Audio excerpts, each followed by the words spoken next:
Okay, so you went to Bear Buyers and once you, okay.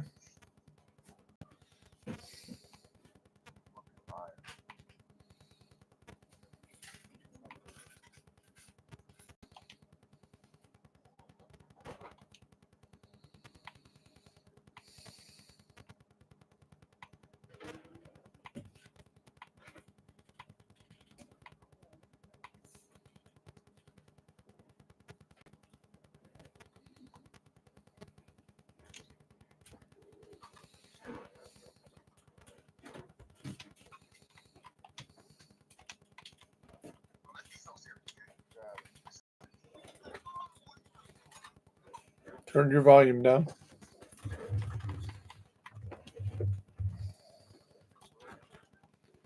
Bear Buyers.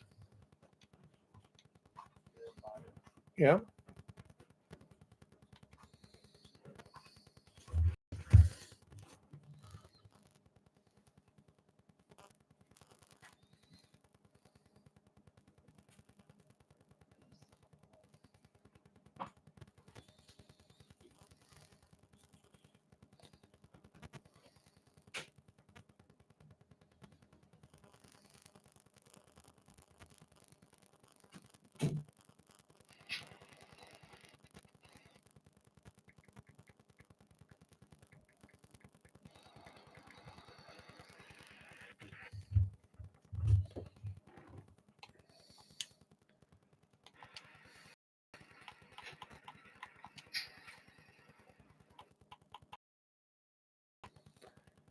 BEARBYERS.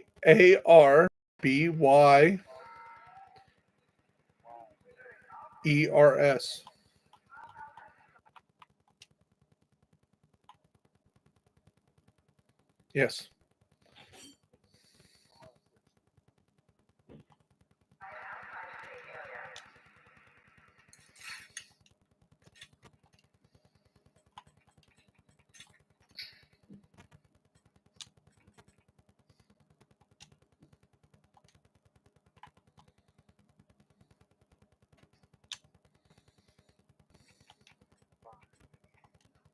ARBYRS.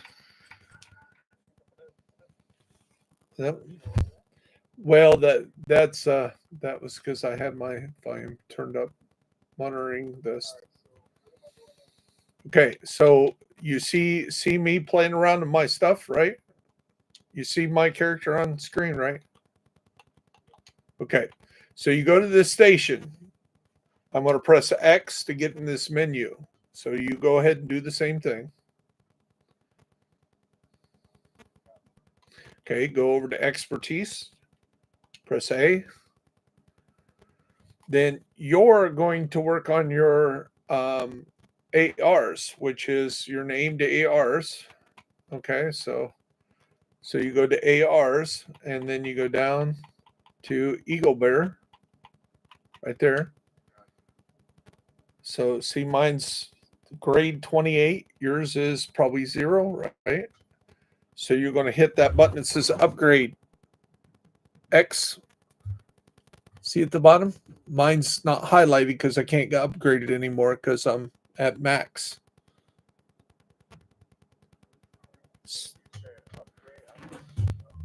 At the okay, does you compare your screen to my screen?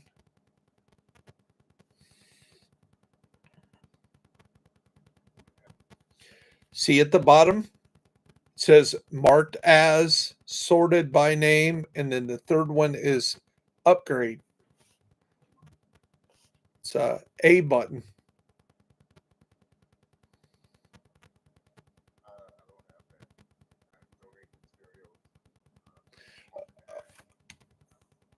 You're not in the right screen then.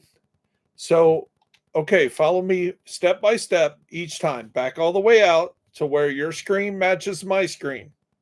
Please.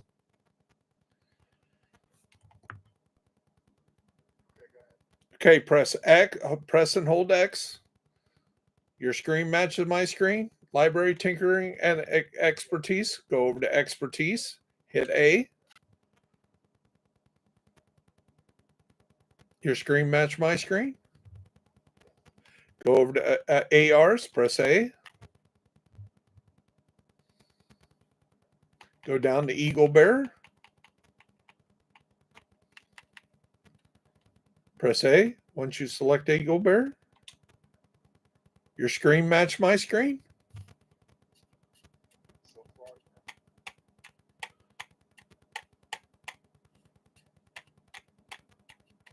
Should at the bottom, what do you see at the bottom of your screen? Should say marked as, sorted by name, upgrade, tutorial, or back.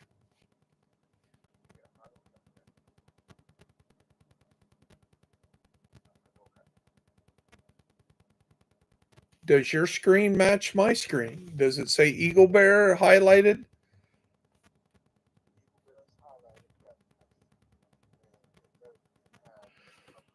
Okay, where it says expertise level, what's in your circle? See where it says expertise? Okay. Okay, so you're only a level 2. You said you were level 8. You're only a level 2. So one of the things you need to work on is one of the things I tried to talk to you a few weeks ago, and go to the vendors and buy the name gear. Like in the clan vendor is Carnage right now, and you buy 20 of those, you donate it there, you get that up. That's the stuff you should be working on. As you get names, you donate, as you use items you're not proficient on, it will get you proficient. For one, you need to see if you really need it. You need to come in here and see what you're proficient at. So you go over to your expertise, you see that's a Carnage, that's an LMG, you go down to Carnage and you see what your level is. If you're proficient at it, you don't need to buy anything. If you're not proficient at it, you need to basically 2 get you 1 level. So if you're at 0, 2 will get you level 1, 2 more will get you level 2, etc., etc., etc. So if you're at 0, you need to buy 20 of them, and it'll get you proficient in that weapon.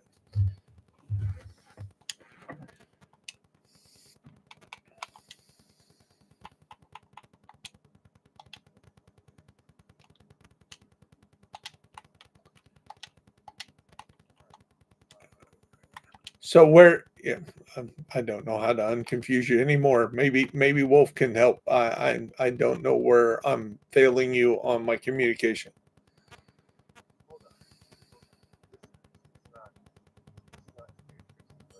No. I'm not taking it that way. I'm just saying that I'm not. I don't know how I can explain it better.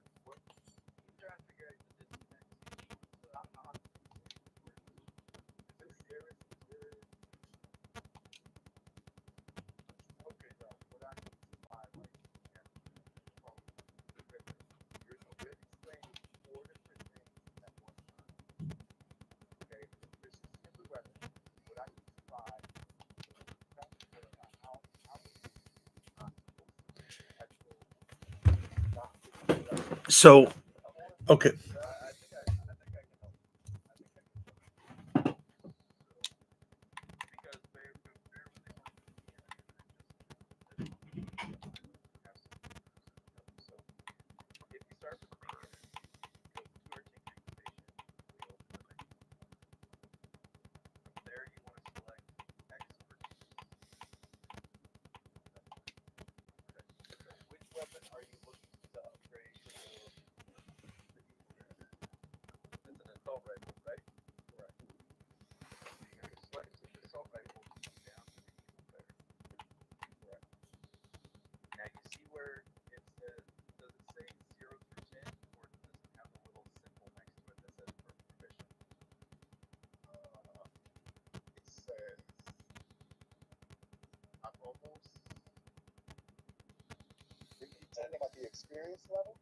Oh, that's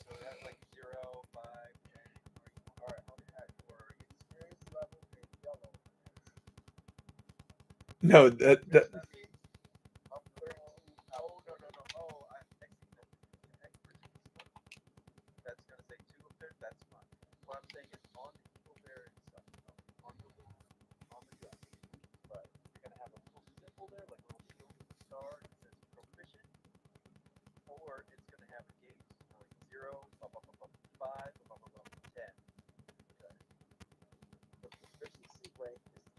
Okay.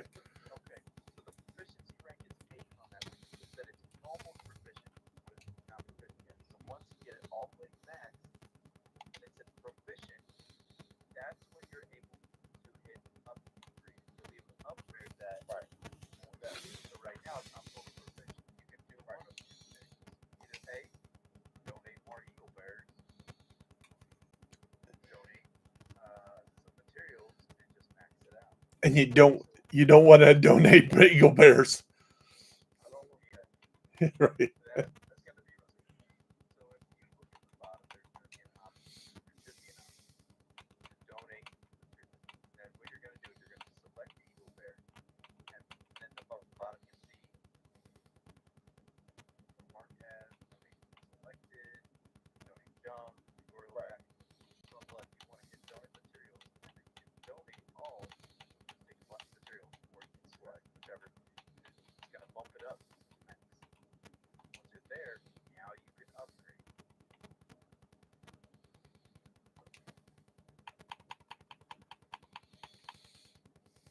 And now I can keep upgrading. There you go. Now you just hold and keep upgrading. Pretty good. Now what Baker was trying to tell you was with all the other guns, you do the same thing, but the way to go about it is to go to different vendors, different places, and use those same guns, buy a bunch, and donate those. And that'll up the proficiency level on each gun. If you get That's yep. So it's 2 per level. 20 will max it out. And once it's maxed out, it'll be proficient. You can upgrade proficient. right. The more you get proficient, the more your expertise level goes up. All right. As So your now I expertise have level a goes star. up, you can upgrade your Eagle Bear. There you go. So Now it's proficient. Now you can upgrade it, but only to level 2.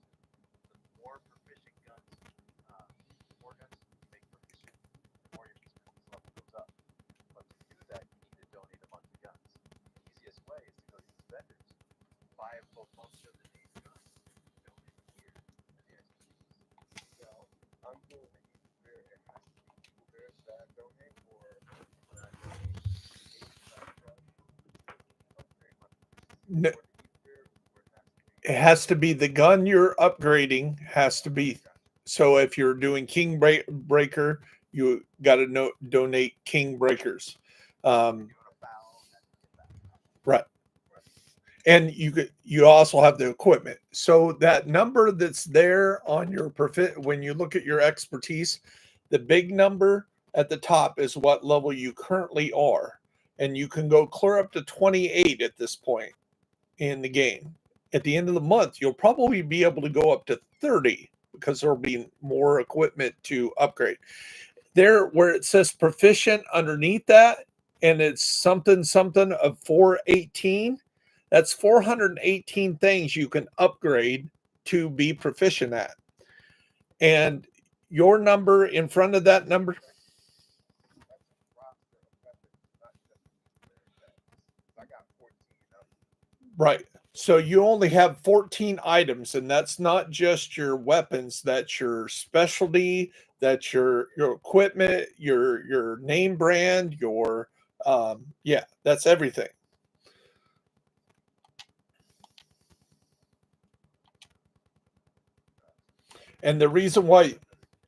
And the reason why you didn't see that stuff at the bottom is because I didn't see. That's where I went wrong on coaching you. Is you weren't proficient at the Eagle Bear yet, but now that you donated the stuff, you are. So you ought to be able to upgrade your Eagle Bear to level 2, which gives you 2 extra weapon damage percent weapon damage. And as you do that, you'll see your weapon damage of your Eagle Bear go higher and higher each level you go up. But again, you're only limited. So everything you have, you can do that with. So your equipment, if that's your build you run, you should be able to go in there and get proficient at it. Once you get proficient at that item, then you can upgrade it to your current expertise level. And it's not just you. It's you can look at a lot of players. that are playing right now do not understand this proficiency level. It's something they've just not done or not understood, and it's one of the things that people have the toughest time on doing. They'll say, "Hey, how do I improve my build?" And none of their stuff is expertised up. It's all that little shield with the star in it, and it is the biggest way everybody can improve. But it takes some time. Right? Yeah, I No, no, no, no, no. Exactly. And I'm glad that Rise is in here because Wolf can help you maybe. And again, I wasn't being upset or anything. It was just I wasn't being able to communicate. And where I was going wrong is your Eagle Bear wasn't yet ready to be upgraded because it wasn't fully proficient. And that was the step I was missing. We should have made sure that your Eagle Bear or whatever you're trying to make proficiency level up is got to be proficient in the first place. And that's where I went wrong.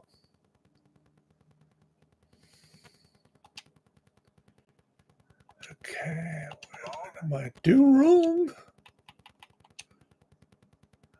Oh, okay. So right now I'm going to make an Eclipse build for us to run through the status effects. So have like an right. So if you have something that'll burn, using foam, what this will do, it'll spread it out to where we get those effects because there's a bunch of steps, there's a bunch of skills, and that will give us like burn, blind, blind three people at a time. This build will do that. So once we, send the blinder out or we foam them, and then that'll also be effective for us to do like 4 or 5 different things. So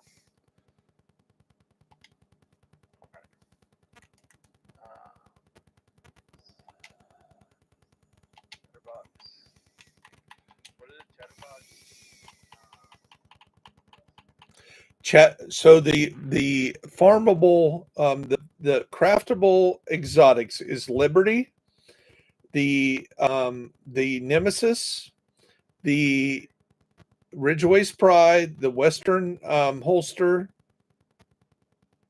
of course the Regulus, but we're not running through the raids, so you're not going to get those parts. You may get them out of box like I have lately, but you're not going to get the parts. And Nemesis, Liberty. What's the other weapon? Let me get out of this menu. Go over here to crafting. So you go Chatterbox, Nemesis, the Liberty, and then the Regulus are the 4 weapons that you can craft at this time. Then the craftable items are the Ridgeway's Pride and the Western holster. And like I say, if you don't have those in your stash or on the character you're running, when you do those control points, then we're likely to see the cowboy hat if we do the right control points. If we open the right hyena boxes, like okay, okay, okay. We'll continue running this. Hopefully, I'll be ready to do that. No, you're not going to be. I'm not going to run any of those tonight. No, and again, it's something I could have edited around. This, I'm just teasing you more than anything. So it's not nothing that really. It's not ruined my stuff at all. Okay, I have a burn resist and I have a regen Hasbro build. I don't have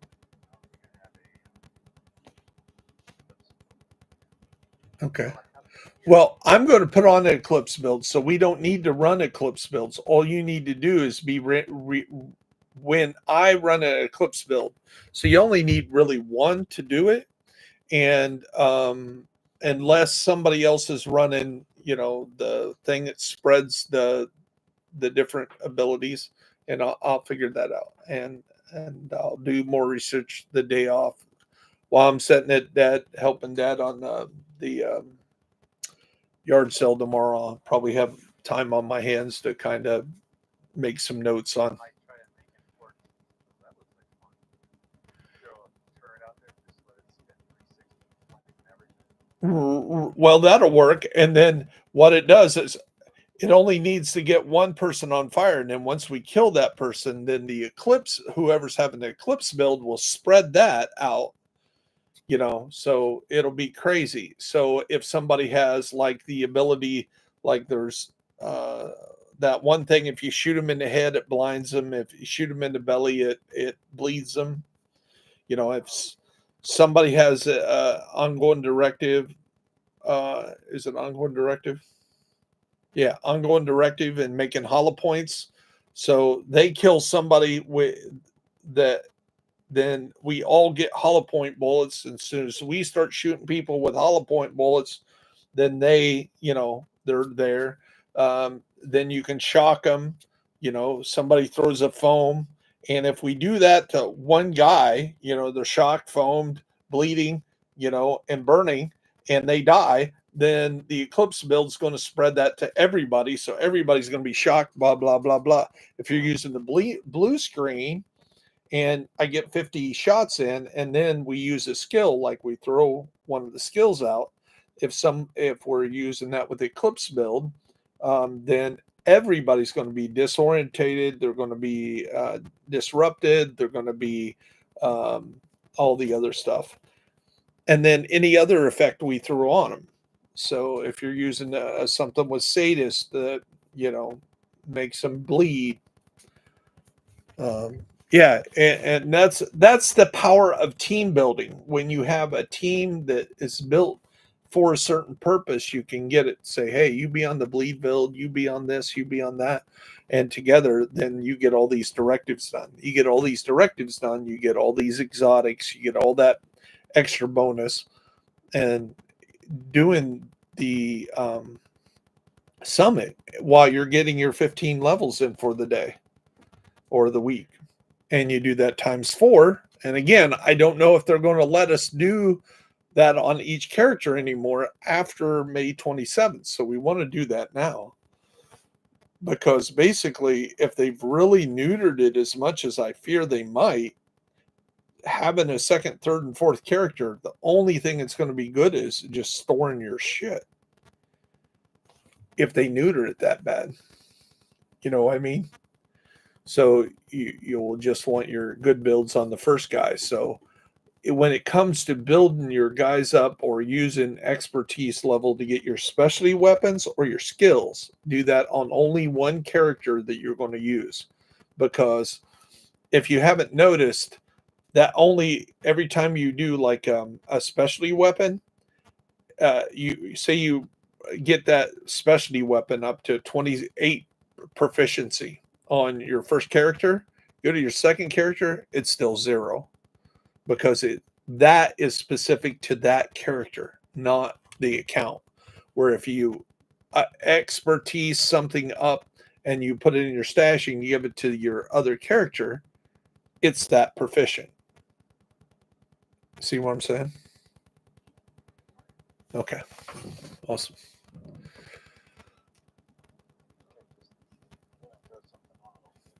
So I'll let you guys get back to.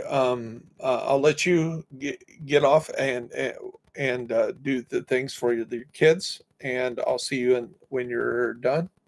Yeah, when you probably got them down for bed, and let's see. No, I understand that. And Payne, if you look over at your stream, if you still have it on, I'll show you examples. So I made something from scratch. So as you can see, it's got a little circle there by the status effects. That means that I optimized that, meaning it wasn't at the full strength of status effects. This build is going to be about status effects. So I want a status effect to be the highlighted up there as the brand set bonus. And then I got status effects down here. But the other thing was like weapon handling. So I optimized that or changed that to skill haste. And because I'm going to back out of here. So if you go into your tinkering station, you'll see there's a library. And in your library, if everything isn't gold like this, that means you haven't donated things to your library to get these talents up, like all your talents. Now because all those are done, you can roll that talent onto something, or you can roll this attribute. See, all this is mostly perfect except that one right there. It's only 23.5 and it can be 24%. So if I want to roll optimum range on something, I can roll it on there. Now, if you haven't worked on your library, let us know, because as you're running stuff through us, if we got something that's pure trash, but it's got a great attribute on it, we can give it to you and you can come here and donate it to your library. If you come into your library and you see something that has an arrow on it, or have a yellow arrow, it'll say that's meaning you can improve it. So if we donate stuff, you can go in here and say it's got an arrow on the talent. You can break down that equipment and get that talent put in your library. It breaks the item down and basically it's gone forever. But when you want to improve it, you can come to your tinkering station and you can go in here and change that talent. You know, you could go in and change this to something else. Right. Yep. So I'm going to show you the this item here. Let me back out. So my main menu here, I just made this to go with my Eclipse. And again, because the Eclipse is going to use status effects, this is brand new. You see it just says proficient. There's up there in the little shield, it doesn't have a number, where the one underneath it, the hardwired, says 12. You know, the one under Negotiator Dilemma has that little shield and it has a 12 in it. The other Eclipse protocol has an 8. The Fenris group says 25. The Providence says 28. So now I want to get this up. So what I got to do is I'm going to, let me do the right menu. So I'm going to go to my expertise, and because that's electric, however you pronounce that, I go to that brand set, I press A, and there it is. It shows that it's got a check mark, which means I'm using it right now. And at the bottom, there's a thing that says upgrade. And these are the resources it needs to upgrade. They're all there in green. Well, I got 10,000 of one, 99 of one, 9,923 of the parts. So I press and hold A. Now it's proficiency 1. So now the amount of resources I need to use changes, and I do it again. And because my proficiency level is maxed out at 28, I can go all the way up to 28 if I had all the resources. Now, once you get past level 5, the resources will change. As you can see, as you go up to 4, it's still the same thing. Here at 5, you see it changed. See, it only needs this and that. And again, I have tons of those, so I'm able to go those. And you can see the number in white is going up. It takes more and more each level you go up. So here at level 7, we're starting to use shade. So those are harder to get. You get those from like doing control points, bounties, or you can craft them, but it takes a lot of resources. So again, now we're up to level 9, level 10. Now we're just using the shade. So that takes 3 of those at this level. And at 11, it takes 4 of them. Now, here's where it gets tough. See that diamond there at the bottom, the resources? That's exotic pieces. So to get this up to the next level will require 1 exotic being broke down or an exotic piece. So even though I don't really like using it at this point, I'll show you just to show you. So at level 12 to go to 13, it takes 1 exotic plus the other stuff. At level 13, it takes 1 more exotic. At level 14 to 15, now it's taking 2 exotics. And you can see I'm down to 1 left. The next level is going to take 2 more exotics. I only have 1. See that it's in red, which means I don't have enough. So I'm going to have to get another exotic to make this piece go up to the level 16. And it keeps going higher and higher and higher. Now, I'll show you kind of how high it really goes when I go to do my Eagle Bear, which is maxed out at 28. And even though we can't do 29 right now, you're going to see that to go to level 29, it's going to take 9 exotic pieces to go up 1 more level. But you can see up there, further up the screen, where it says the Eagle Bear and the name and the assault rifle, right underneath it says expertise. And it says 28, and then it says plus 28% weapon damage. So my Eagle Bear is doing 28% better than a regular Eagle Bear that isn't upgraded at all. And that's how you get your skills better. So now that we look at the overall, you can see those numbers by each thing. See, because I don't use this and these take exotics, they're all at 12. So I could, this backup gun I have, I think it's a Vector. I could actually, the Dark Winter, I could improve it by going back to my expertise level. That is Dark Winter is maybe an LMG, maybe SMG. Yeah. So SMG Dark Winter, you can see it takes 4 shade. I just upgrade it. There it is. Now I could upgrade this to level 13 using one of my exotics, but this is not something I really need to upgrade and waste my exotics on at this time. There's other things that I want to upgrade first, so I have to be more prudent. So that's kind of the expertise system. And again, one of the things you can do is you can go in here and see what's on at the vendors. So I'm going to go here to the main venue. And again, you have to have a lot of money, and that, you know, you can either get that from muling the character or just gaining levels. And when you look here, the Cold Relations is a submachine gun.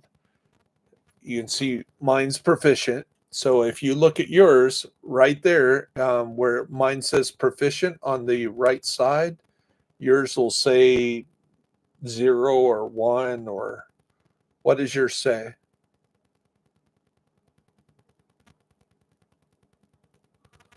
So when you ask this, so when you're at the same vendor I am, the Cold Relations, what does it say right there where it's, you know, on the right side where it says buy inventory, you go all the way down, it says expertise, and it'll say either proficient or it'll say some kind of number.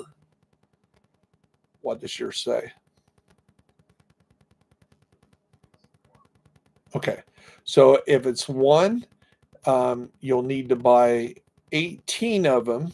So I would buy like 10 at a time or something like that, depending on how much money you have.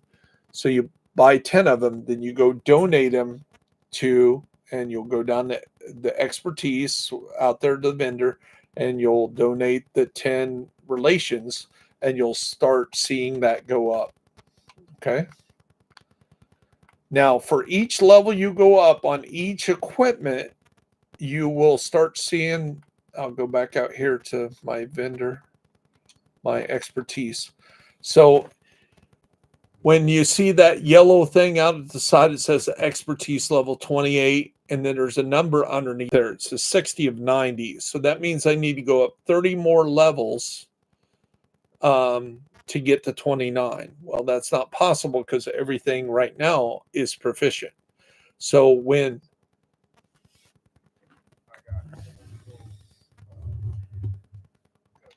right, right. So go to your tinkering station, over to the expertise, over to SMG, and then down to cold relations. And then there should be at the bottom, there should be like a donate button. I think it's A. Press and hold A. You'll go up a level.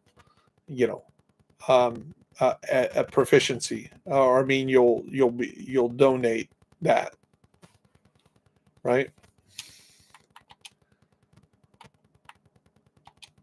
What's your options? Because I don't. Okay, so yeah, there's and then you can, again, if it's something you really use, you can do like you did your Eagle Bear, and you could use your resources to donate, especially when you have a team that's going to help you drop their stuff, like you seen when I was upgrading my stuff. Most of my stuff is almost completely maxed out. So on the resources. So let me find something I can.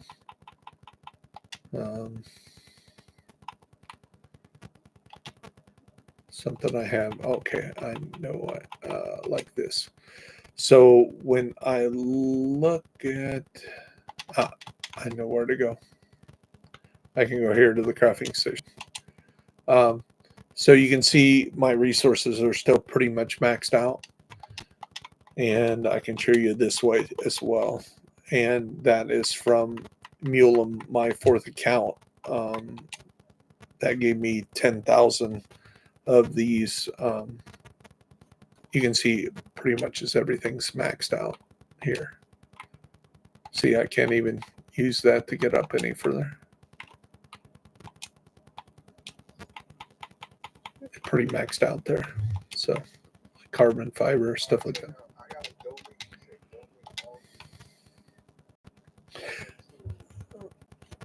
So you should have went up five levels when you're looking at your proficiency, that number that's you should. So right, so your cold relations, if you donated them all and you look at your cold relations, you're going to show a level there. And if you're in, right, SMG, so expertise, SMG, down to cold relations. And see, I don't have that because I'm totally proficient. So at the bottom, it'll tell you there you'll have something I don't have. It'll say something about donating or upgrading or something. Because again, once you're proficient, it takes that menu away. At the bottom, what does your say? Should say marked as. Okay, so donate. And then it will say like you can like just press it to donate an item, or you got to press and hold to donate an item. And it'll show you the items you have that you can donate. If you don't have any items, then you can't donate because you can only donate. So on your screen is your what's your level of that weapon? Hold on. What's your level of that weapon right now? Okay, so you only need just if it's between 10 and 11, that means you've already done 11 of them. So you only need 9 more. If it's right on the 10, you need 10 more. If it's on the 11, you only need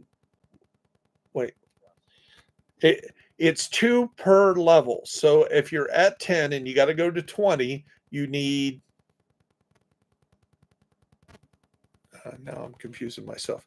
If you're on 5, So what level did you say it was? I'm confused.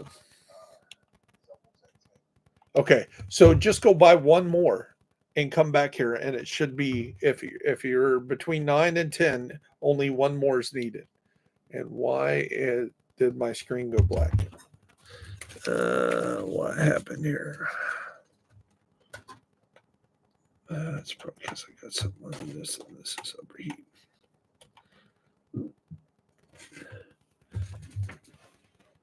Yeah, that was it. Awesome. And that's how you do it. And then you just check out your vendors every Tuesday. And each vendor usually sells some kind of named item. And that's a great way. Once you find a named item, when I'm out there and I'm dropping named items, because I don't need them, I'm just donating them to you and people like you and Wolf. And then you come here, and if you need them to upgrade your stuff to proficiency, you donate them. Your other stuff that you're using, you're going to use those as resources. So if you all say I drop you a cold relations, well, you already got that profession. Just break it down and use the when you break it down to the resources, then you donate the resources to upgrade your items. And again, you want to do that for all 418 items. Now, I recommend that you use your resources to upgrade exotics, because you definitely don't want to donate an exotic to an exotic, because you're going to need those to break down. Right?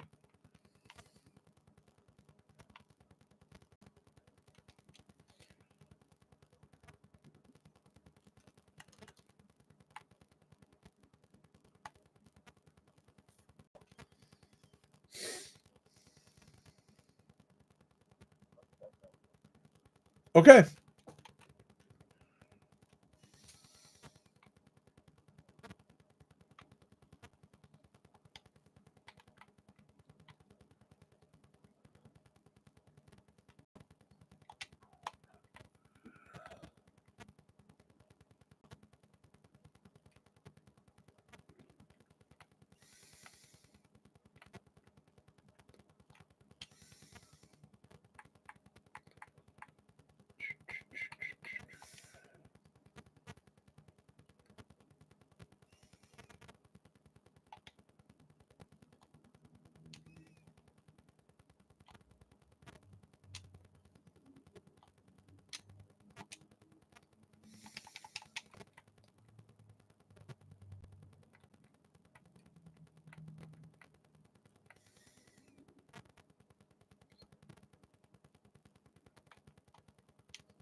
So, for those who still watching the video, I want to step through something. What I was helping uh, the newer players do is go through the motions of upgrading their expertise. It's one of the places that most people can improve their skills.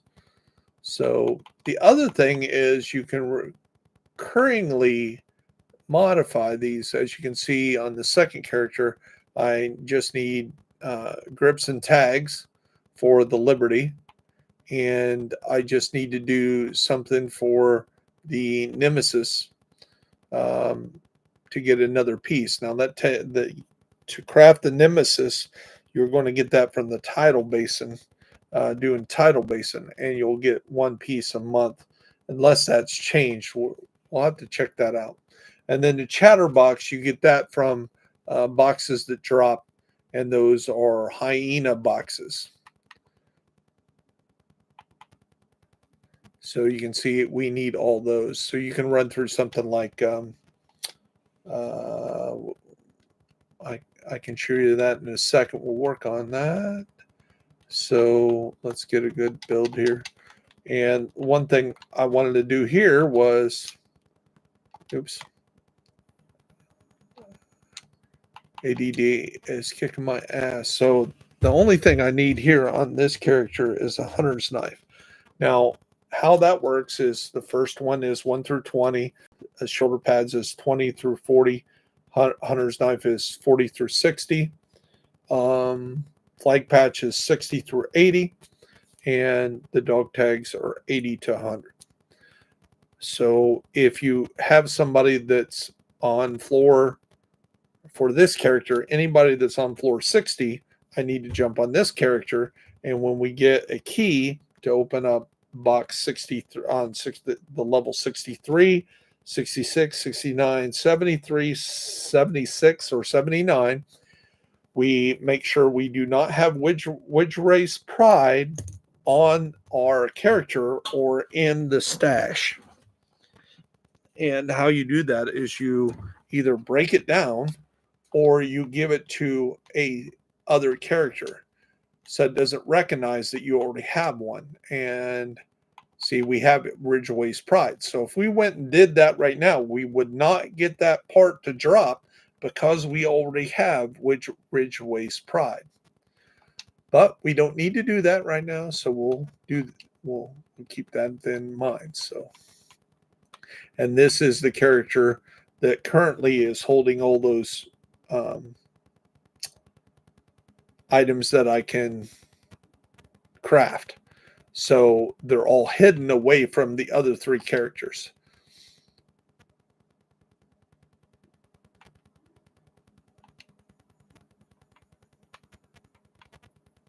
I'm just doing a real quick search here, making sure I don't have anything that I need to put out there. This looks like it's all. Put this in the main menu.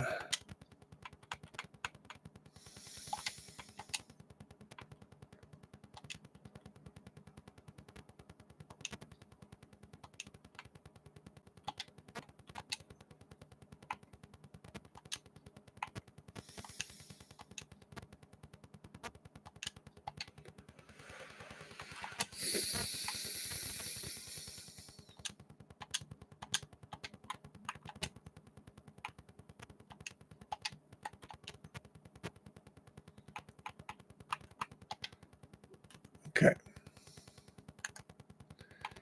And we can fill this up with other stuff just to keep it full, get stuff out of our.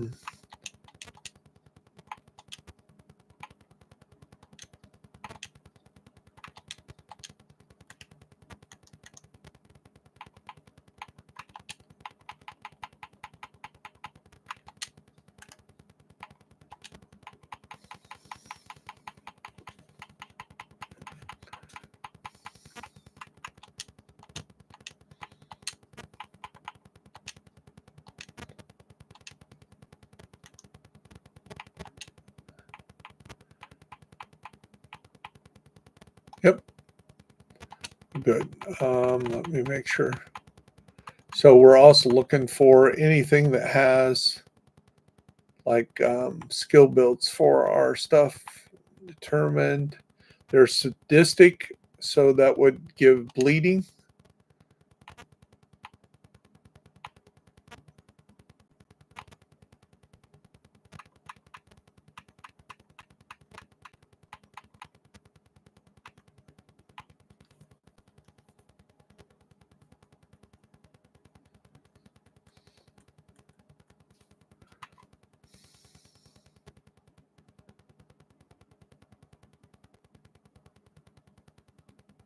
Let's go ahead and throw that on there. We'll see if we can do something with that. Maybe Maybe rotate something on there that'll make it better. Okay, so that's enough of that character.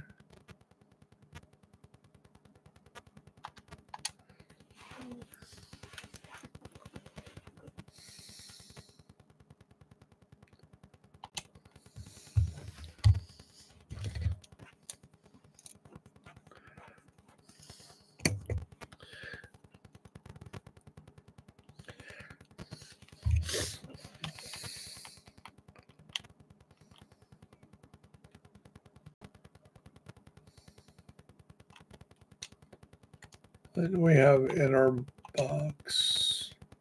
Oh, Yager. Okay.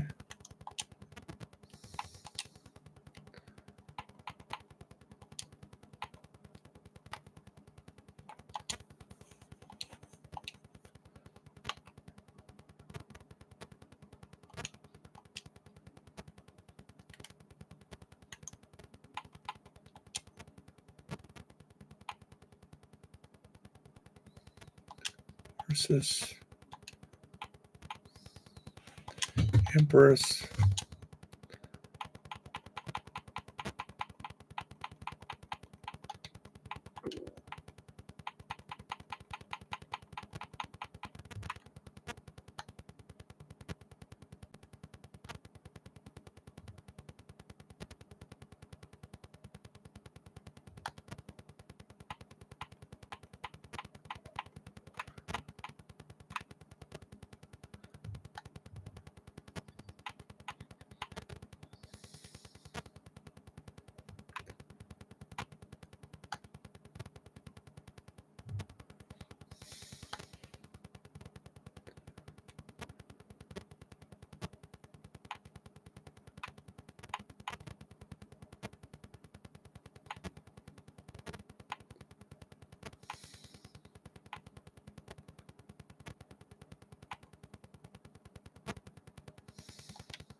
Okay.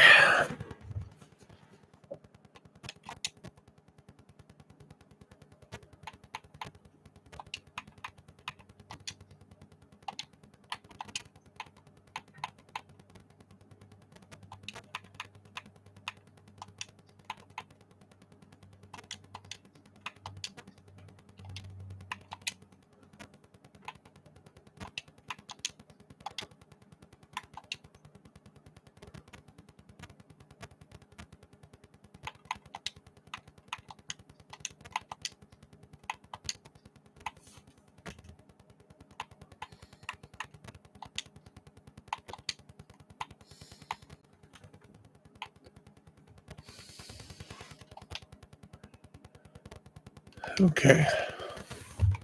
So we're going to go over here and check out where we stand on our Ridgeway's Pride, which we need flag post here.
Hey, I'm just switching characters, so.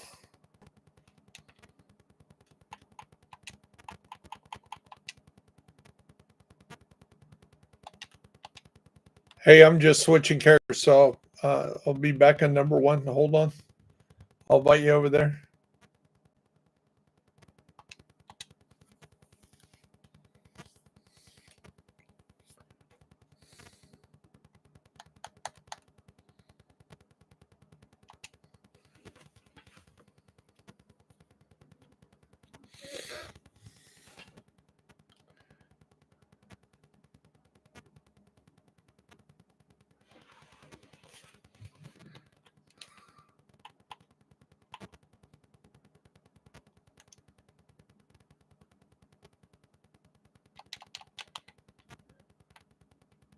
Okay, you can join me now if you can hear me on the stream.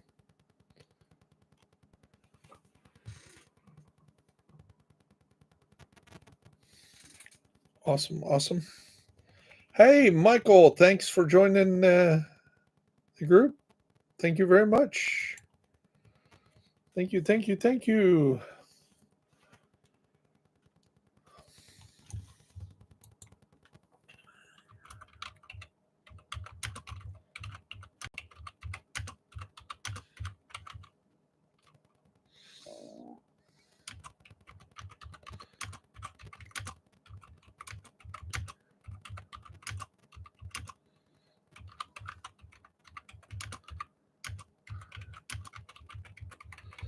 Okay, so here we go. Again, I really appreciate you guys watching.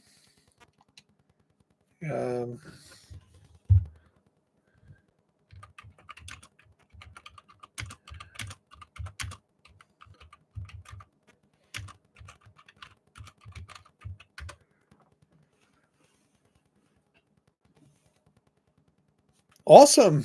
We're up to 6 people watching. That is, thank you, thank you. 5 people. Well, that's good. We're live on both Twitch and YouTube. I do apologize over on YouTube. There's no game audio over there. So if you want to hear like the clicks and stuff like that, just let me know. Get our buddy in here and let him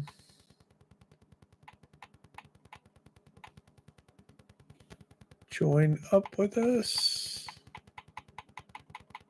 It's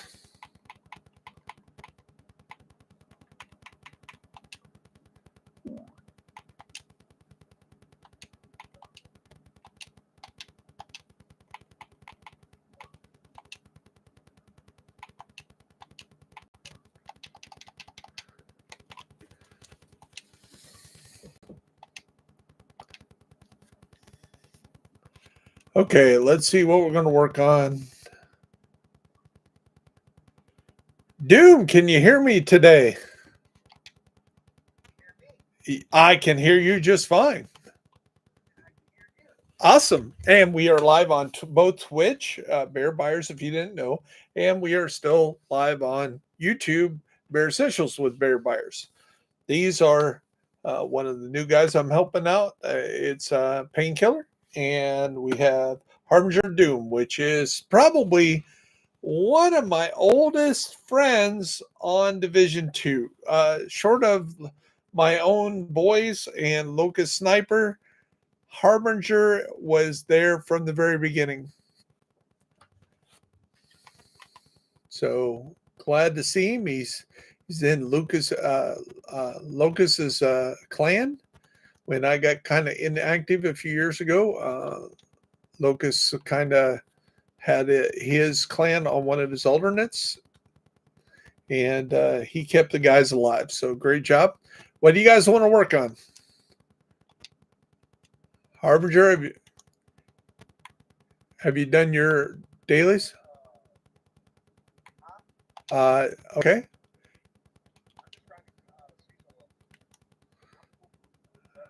Okay. How about I got to do a priority objective. It's a long one. It's Tidal Basin, but it's going to earn me an exotic. So you want to run through that? And okay, let's do it.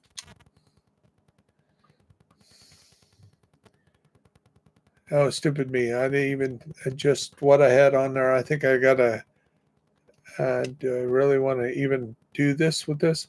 Let me switch builds real quick. I don't think I want to do this with an Eclipse build. I guess I should have started it and let you start if you wanted to instead of staying around. Okay, let me put my Elvis with Turmoil build. That is a really good build to run this through. So let's see if we get that on there. So how you been doing otherwise?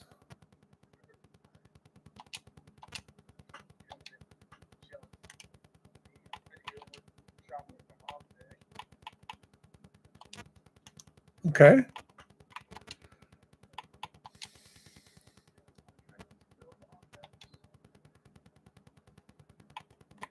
What build you going to run?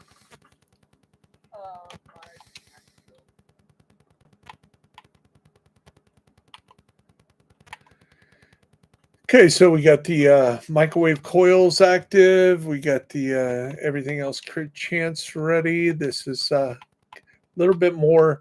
Yeah, this is 5 blues, 1 red. We're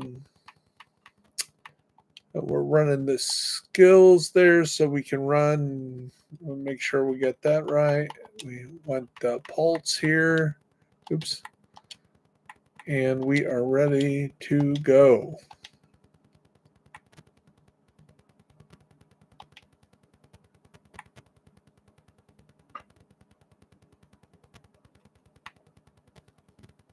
There we go. Yep. Now we're ready to go. So we'll run Tidal Basin over here. Invaded Tidal Basin. Always a challenge. Hey, we're up to 7 people over there on YouTube. Awesome.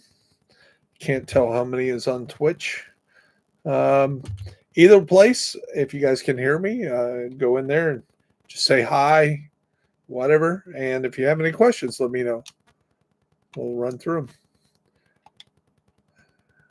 Just want to do challenging, or you guys fill up to heroic? Yeah, let's just do challenging. That way, there's a exotic as doing your priority objectives. So you know, if you do one around 100, when you're real close to leveling up, sometimes it'll trigger that you'll get 10 boxes. Yep. Okay. I think most people that kind of follow the news know that, but they said they were going to fix that the other night in a hot fix, but they didn't. Definitely to prevent the 999.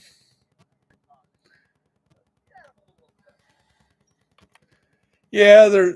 Some of the people are against some of the community content creators that were making videos on it, and they think the content creators ruined that for everybody else, but they knew about it. They were going to correct it no matter what. So The only thing I wish they would have did increase the unobtainable bonuses. right, they should drop more exotics or make it less expensive to upgrade this shit. That's what they're doing next season.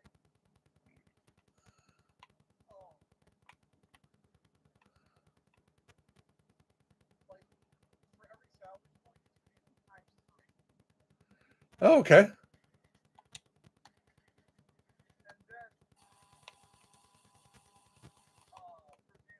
example, if you did a trick about doubling your, like,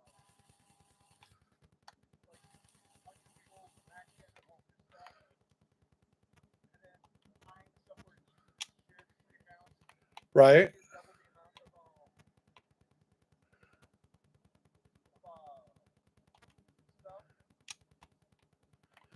Okay. they're not going to take that away. They're not going to take that away. So, Oh, that's good.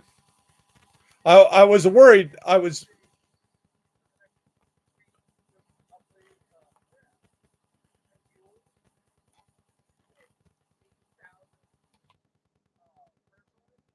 they're not going to oh, okay.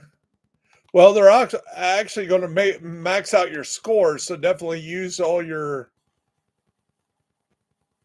upgrades up before then, which I'm having a tough time to do because I did finally mule a character after when I hit 10,000. I muled a character for the first time in 4 years, and so now I got tons of stuff to use up before the end of the month, and I'm literally setting on max. But no, I didn't get the 999 exotics. I have to get my 10 or 15 exotics a day, grinding through each character like I always have done.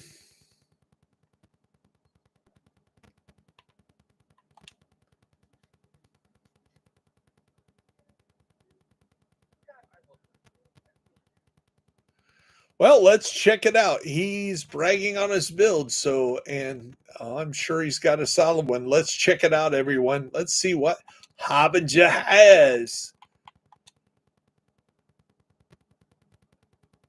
Okay, he's got a maxed out capacitor, 28% extra weapon damage because expertise level 28. Awesome job. His build, he's running glass cannon.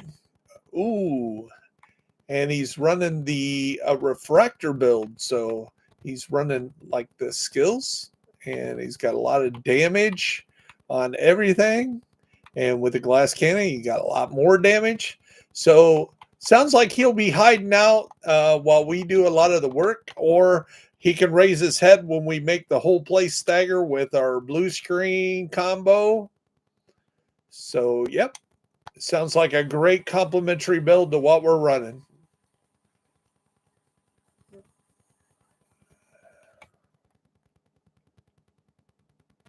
So it looks like Harbinger's going to go over there and activate.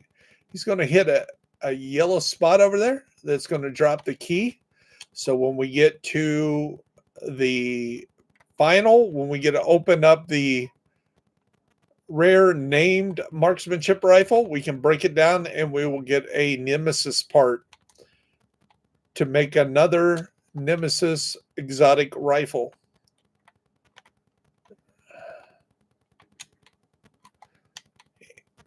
And like I discussed before he got in here, that about breaking the stuff down and putting it in the auxiliary account.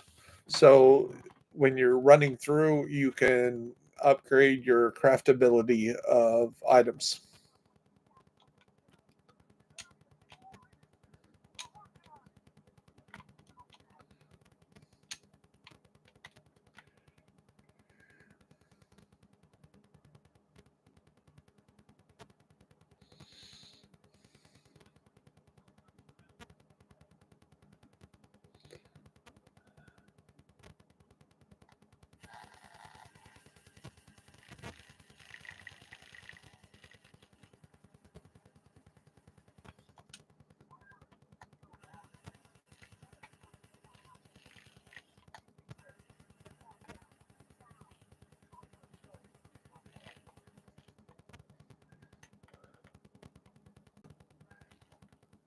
Here they go. Should be dazed and confused. That doesn't mean all you Matthew McConaughey. Okay. Doesn't mean all you Matthew McConaughey people need to say all right, all right, all right, but not that day's confused, but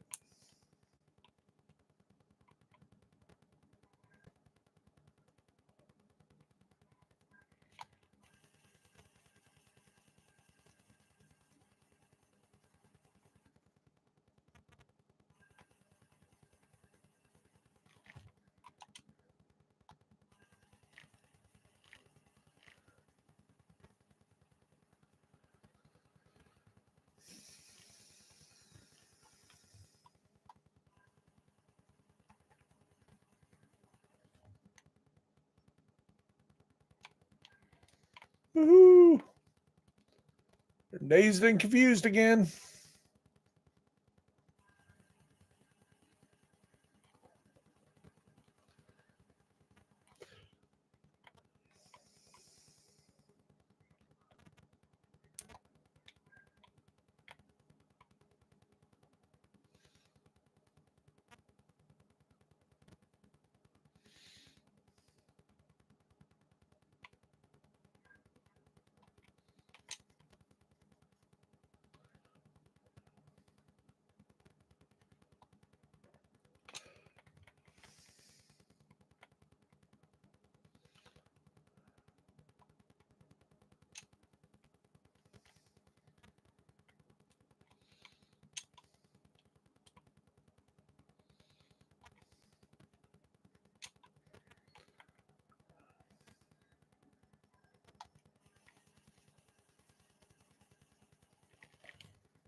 Say what?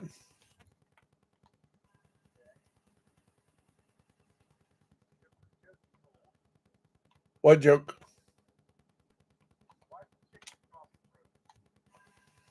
I have no idea.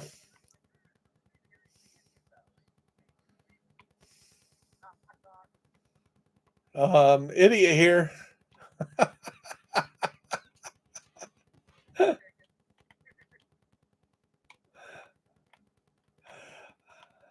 Yeah, I think I heard that the other. I heard a neat. And I liked it. It's a great dad joke.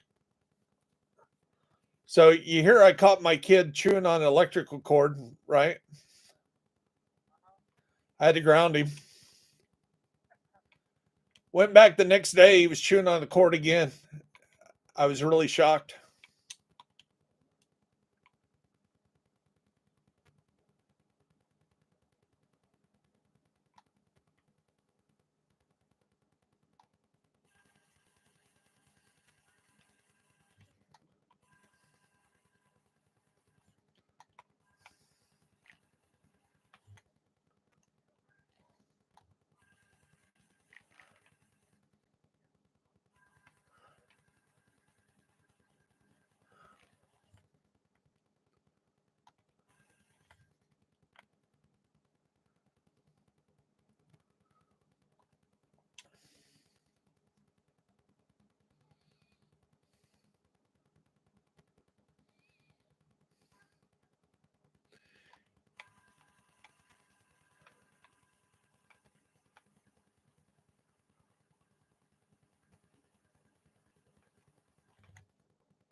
Oh,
been actually doing the dark zone stuff because of the exotics dropping in the on the on those proficiencies.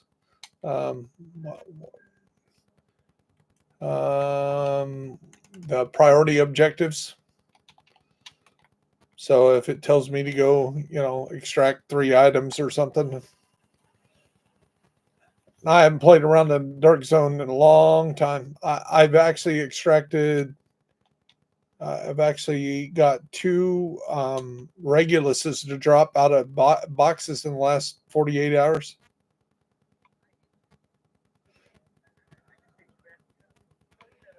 I still don't have the bighorn, so I told you guys a long time ago it never drops for me. I know Locust tried, Raging Dragon tried.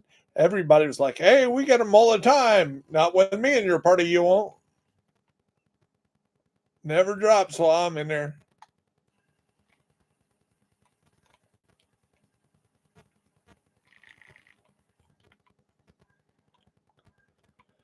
So I'm still looking for the bighorn, and I got the chest from the last season's chest.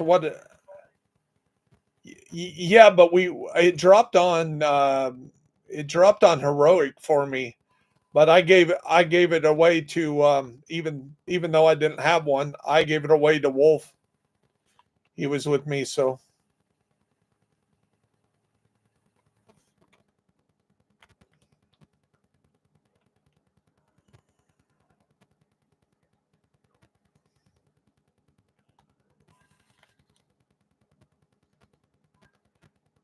I figure I'll get another one.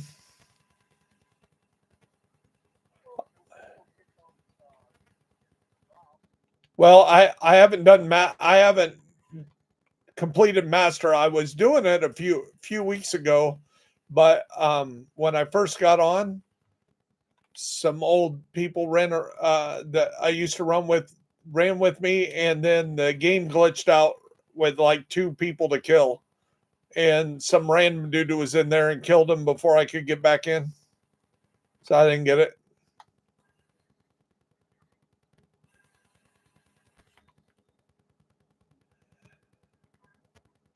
And I haven't got the new backpack yet. The birdies.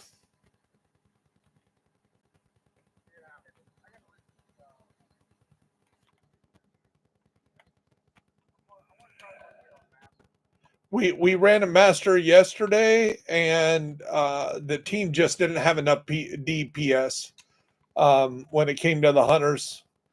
I did it the first time, and we got as far. We beat the hunters, and of course, as you can tell, I got the mask on. Did you notice? No, it's just like anything else. They've changed that since about 2 seasons ago, it seems like. So anytime you have to kill a named enemy or a rare enemy, it's the person that gets the last shot in that gets it. So, like,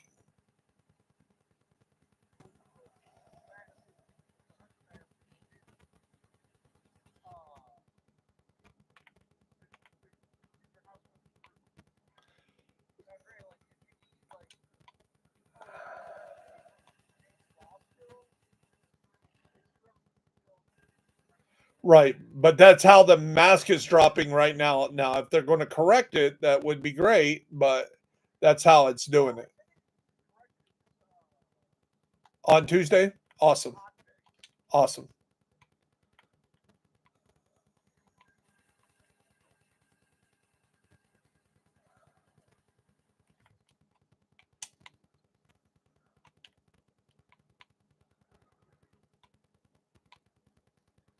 Yeah, I understand why they did it, because so many people were complaining about people that would jump in to do a bounty or something and then hang back, and they were getting credit like the people that were working. I get that, but still it makes the content so hard to complete.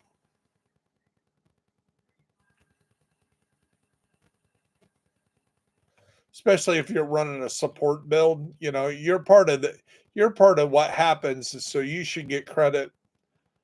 You know, if you're running a healer build, you're just not doing a lot of damage, and then somebody's running a DPS build. You know, they wouldn't have stayed alive if you wouldn't have been healing them.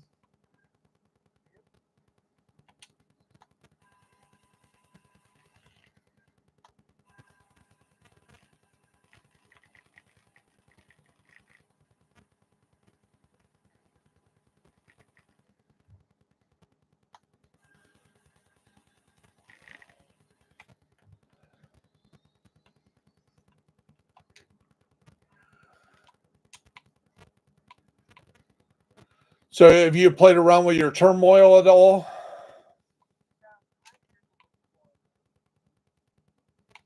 I love that thing. It's just so awesome. This is definitely my go-to build right here.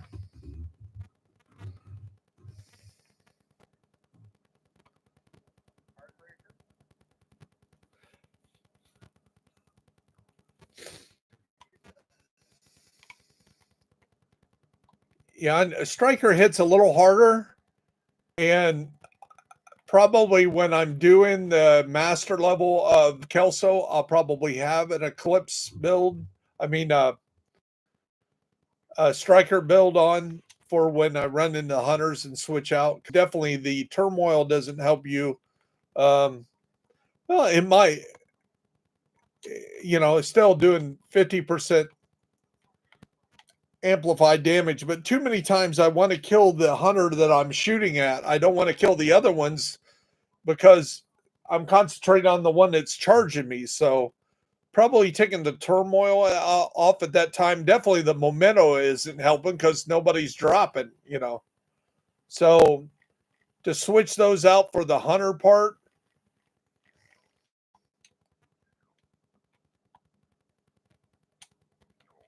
And you know the trick about the very end, once you kill the hunters, when you get to the next section, if somebody goes down, do not try to stop and get them up, or the mortars will just kill you. You just have all you have to do is one person in the party has to run and get on the wing. If he gets on the wing, you all survive.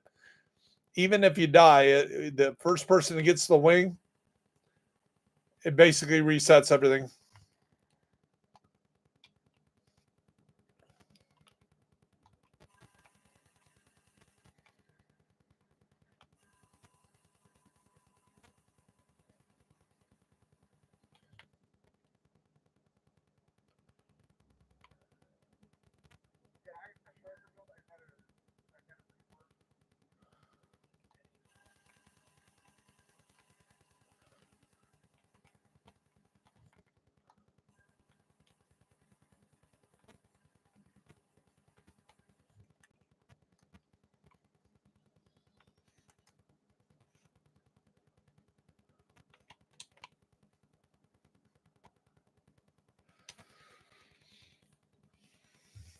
So I know nobody's watching on YouTube, but if you watch this video later, this is where, yeah, I must have did something wrong. Why did it not drop?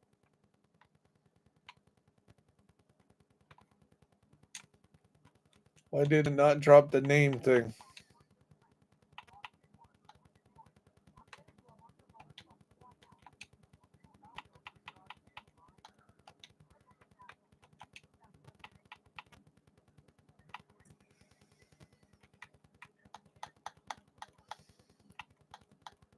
Did I have the Nemesis on me or in my inventories maybe? I don't know. It should have dropped one of those named things that you break down to get the exotic piece for a new Nemesis.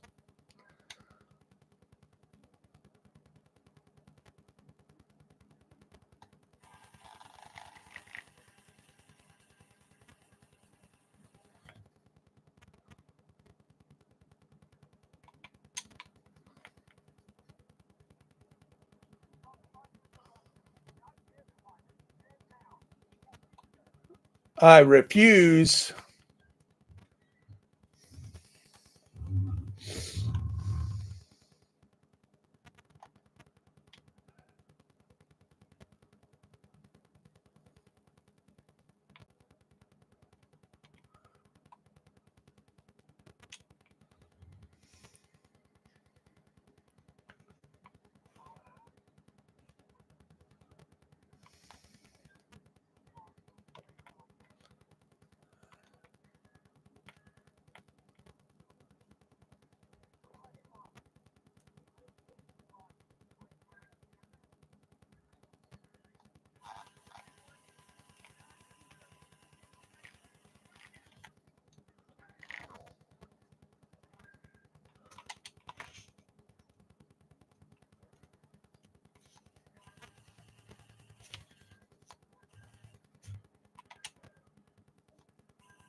Front's down.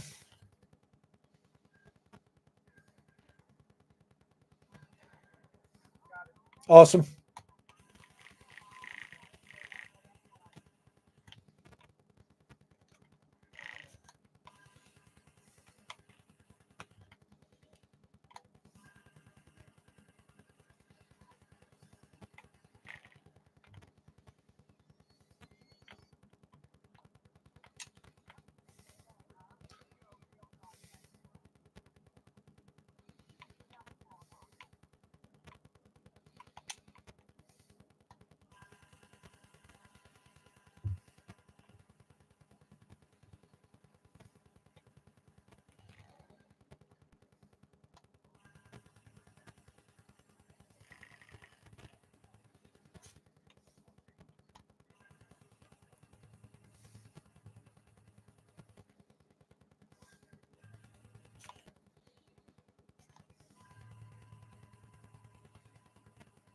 Got the front.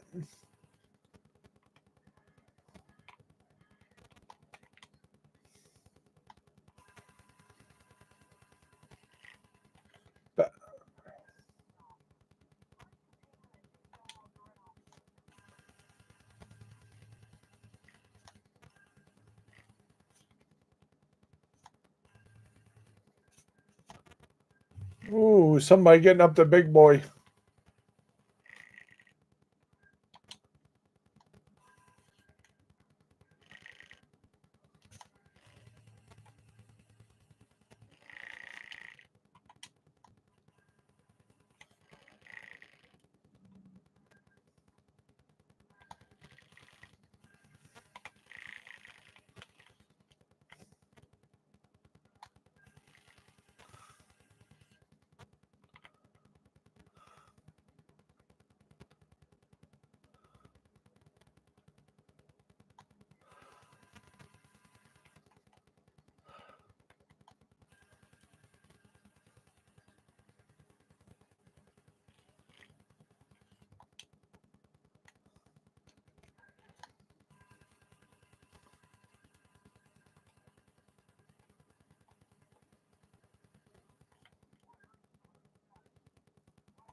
Got a Scorpio. You want it? Do you need a Scorpio? Okay, it's getting broke down.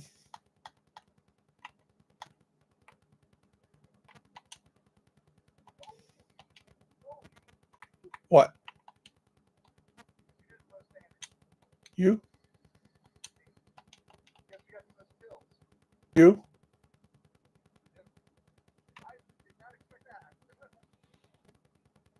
Well, not by much. 117 to 107. Pretty close. But the other thing is, I don't concentrate on the kills. I concentrate with this build. You got to concentrate on the biggest guy bunch. That way, your damage kills everybody else. You know what I mean? Because of the turmoil. So let's see what. Oh, I got one of the 10 time reserves. Thank you. Thank you. It worked that time.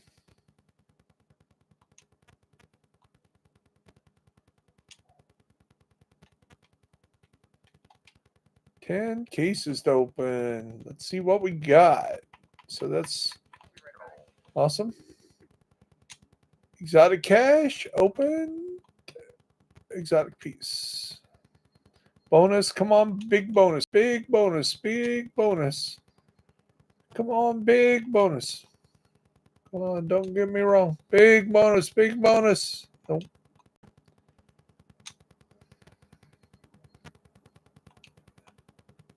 Last one.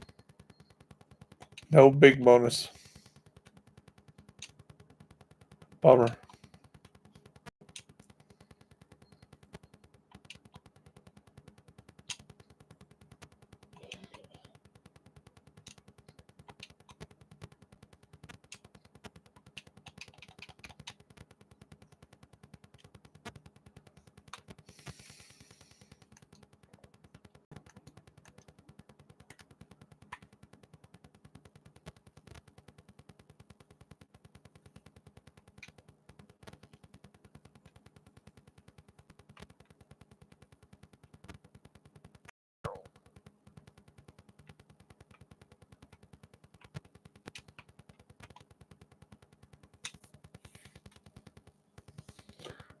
It's Federal Triangle. I want E small.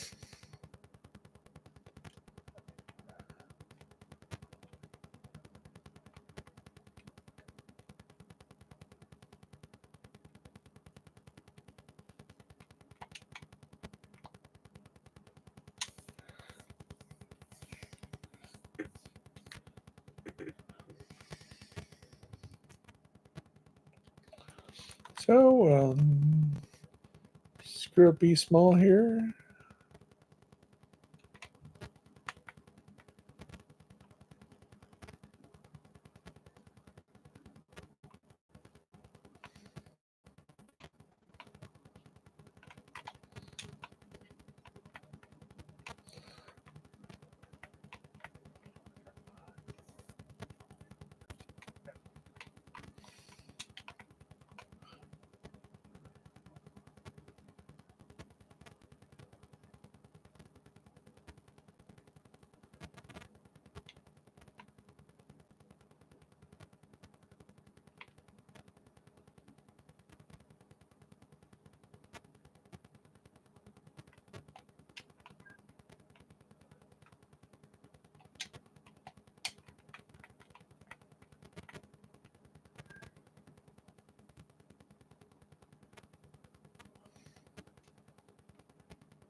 Oh shit, I'm down.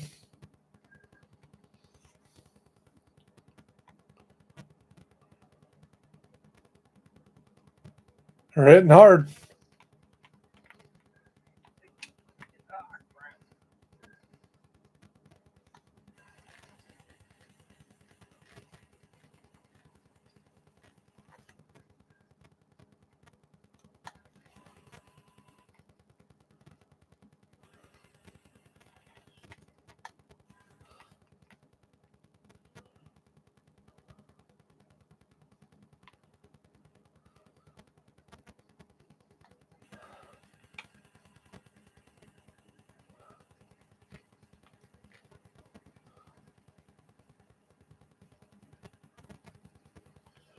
Okay, what did I do wrong? Why is it not dropping? They're giving you all the kills?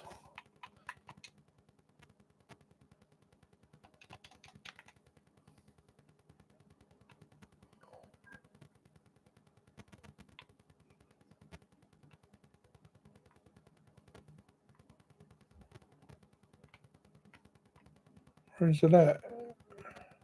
There it is.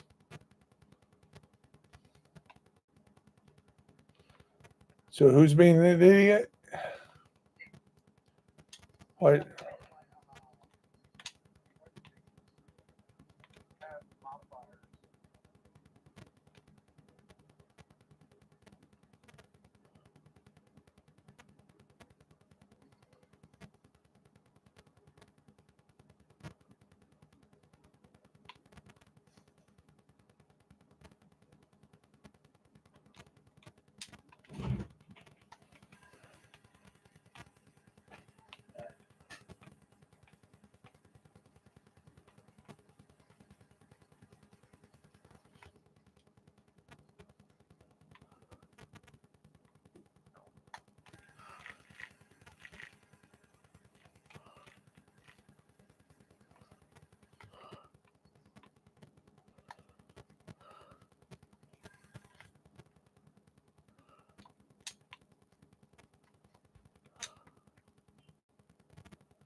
Say what? Yeah. Oh, if you need them, shoot them. Okay. Well, yeah, don't hit the name bad guys if you don't need them.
Hmm.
psychopaths, Say what?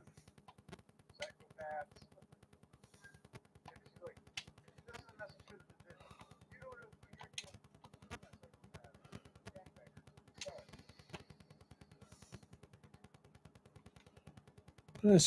Those about to die, we salute you.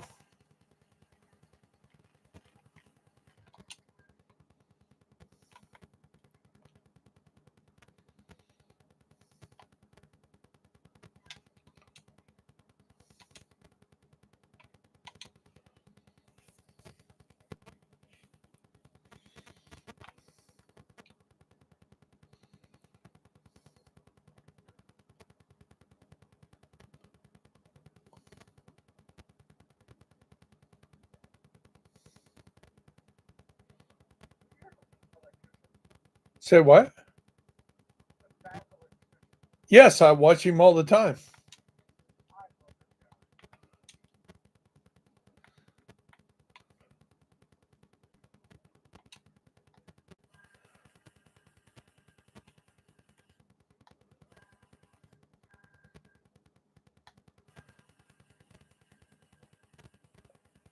I'm gonna have to reboot my game. It's acting all kinds of crazy, stupid stuff. My game is acting stupid.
This game is really acting up.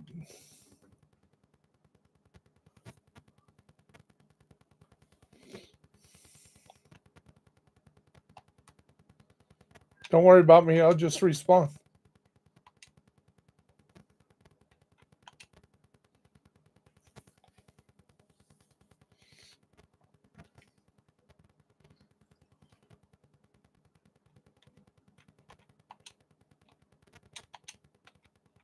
Is our leader down? Is the leader down?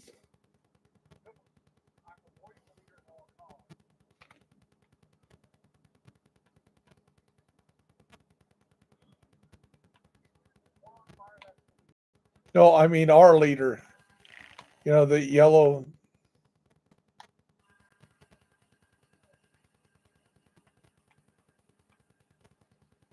Green gun or whatever it is.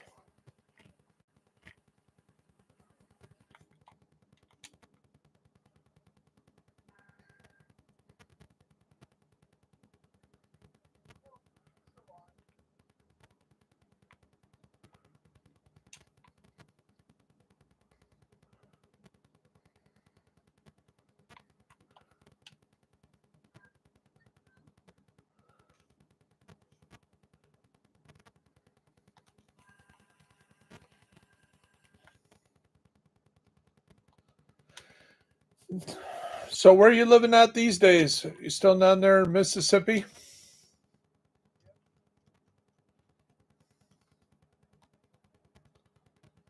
Did you ever?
Okay, I got all my named enemies. Thank you.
Okay, so that's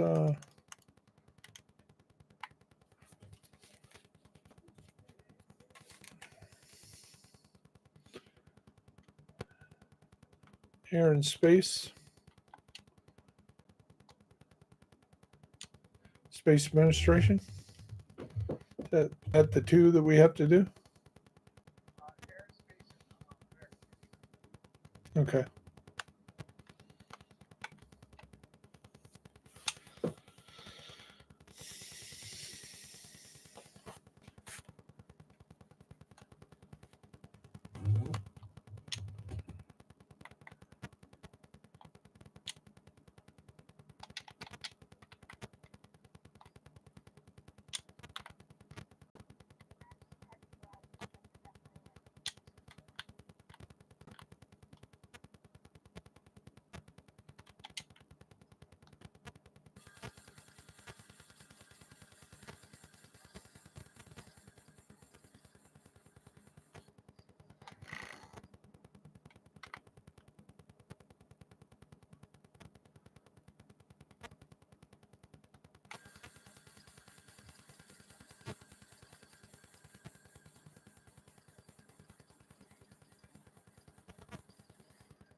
I got something that I haven't done in a long while. What's that? I got about a Sports Illustrated swimsuit. Why do you know somebody in it?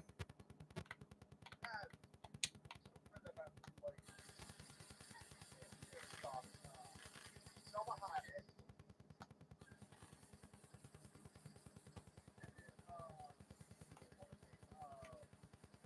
Rena Baldwin.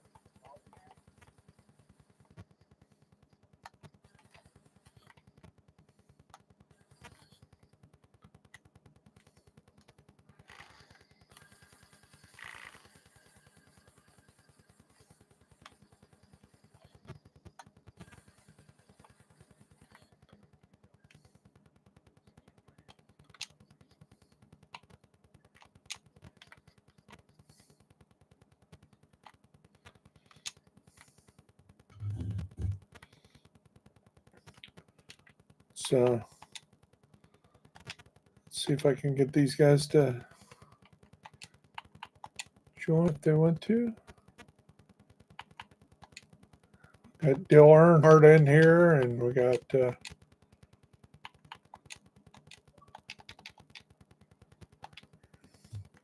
assume that's Dale Earnhardt Jr., I guess.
Kind of sucks that I'm doing half or all the damage, and then somebody comes over and shoots the guy I'm shooting and takes away my kill. It doesn't help my memento.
Wow, 61 million damage taken there, Doom.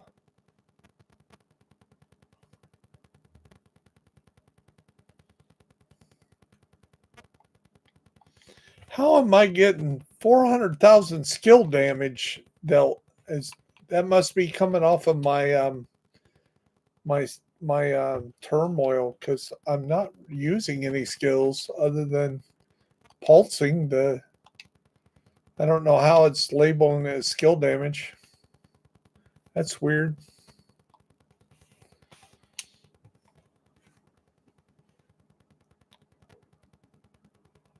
Weird, weird, weird.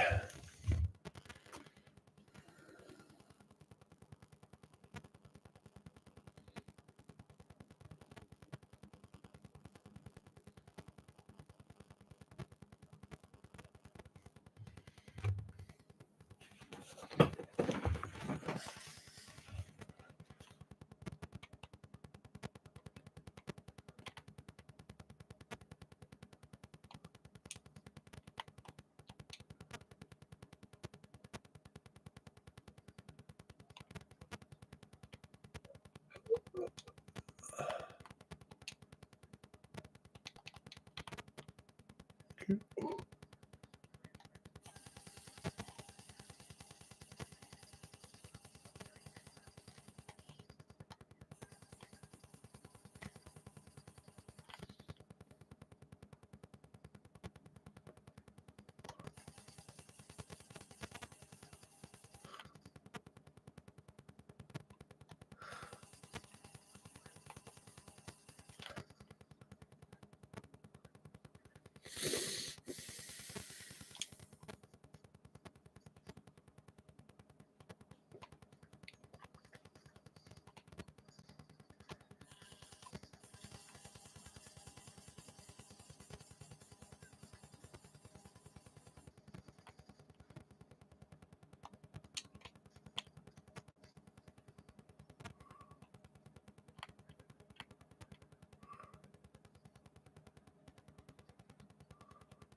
And the sales are open.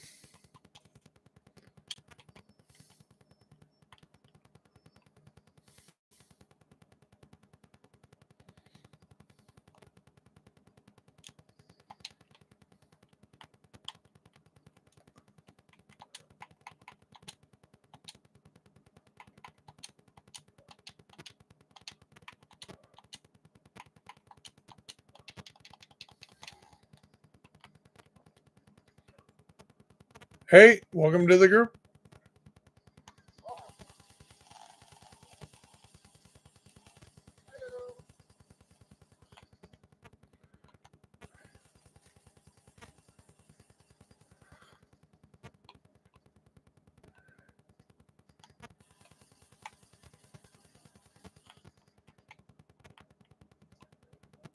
Say what?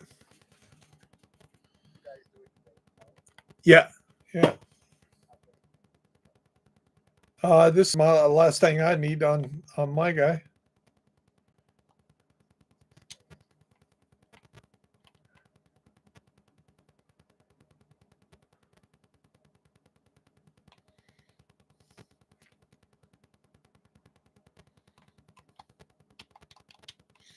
So you're live on YouTube and Twitch. Yeah. Yeah.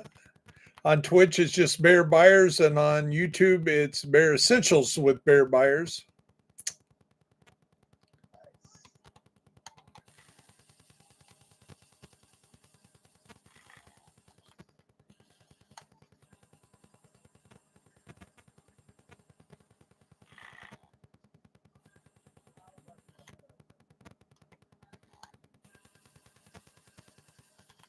So what about Delta?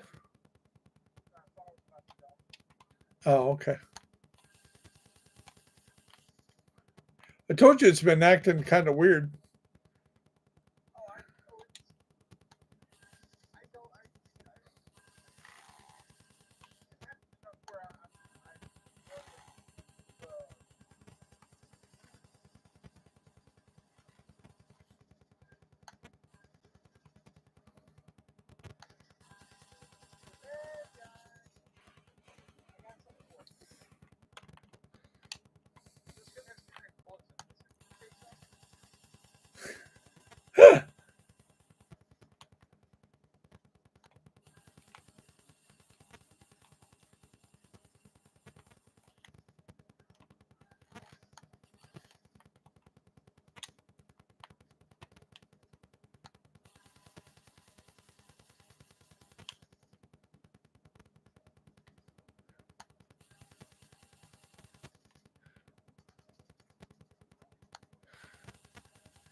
No.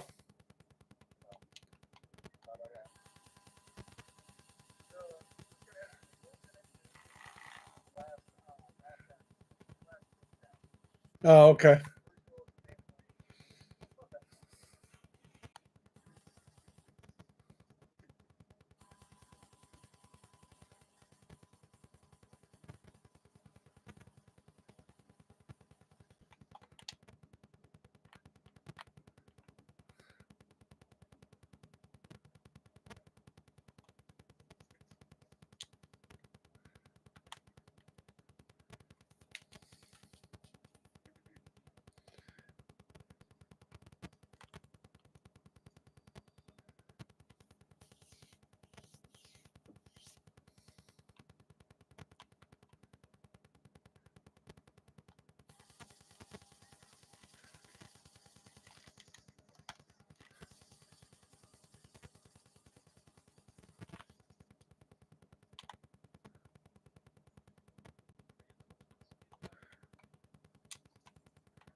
Woohoo.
Ooh, a custom go bag.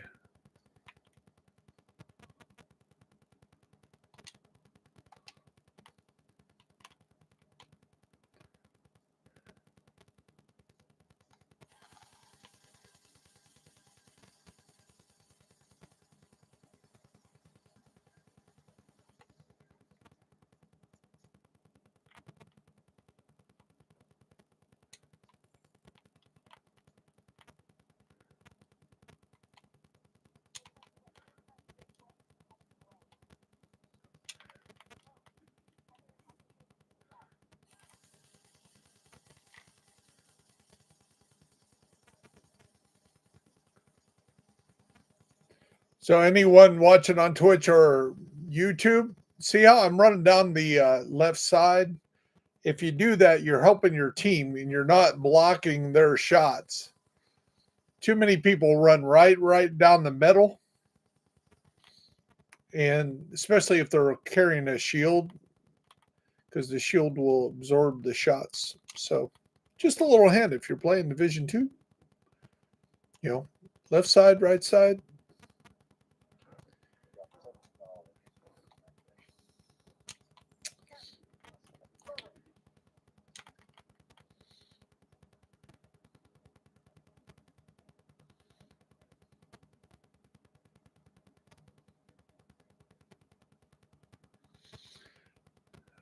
What's wrong, Harbor?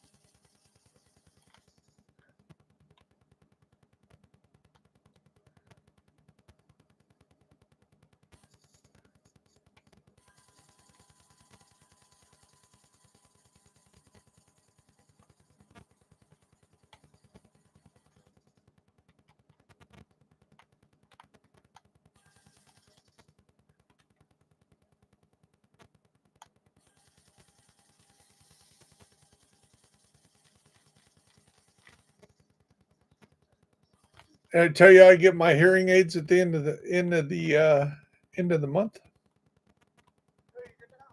Yeah, I finally got in the VA system, and the county VA rep was like, "What was your AFCs when you were in?"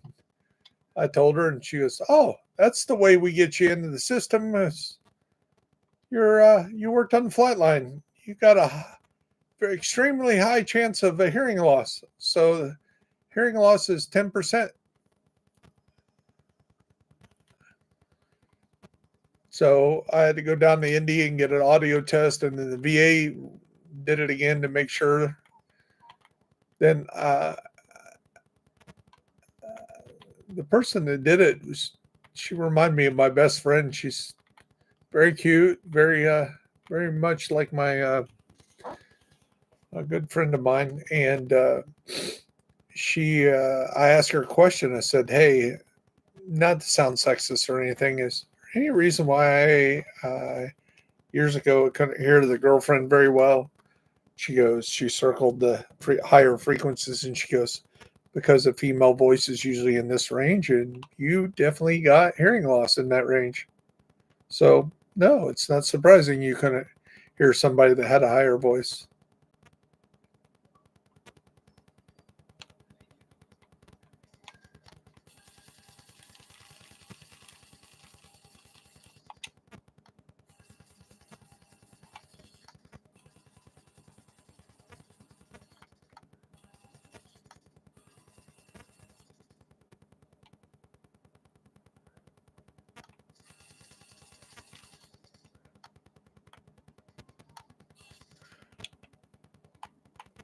Well, why did we lose Wolf?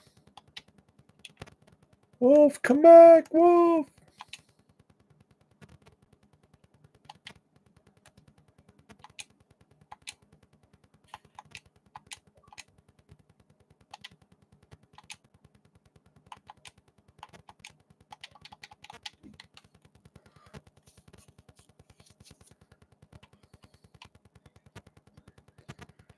Yes, he has. Let's see what else we got going on. Potomac. Definitely need to do Potomac because it's the Pi Daily and it's also the weekly.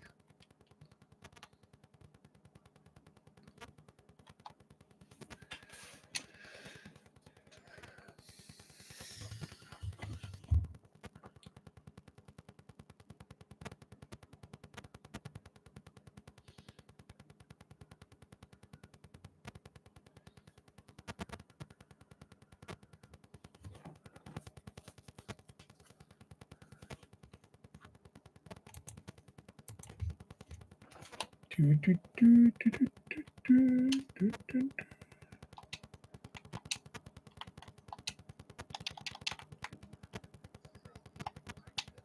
T-system real quick, and I'll be right there. Okay.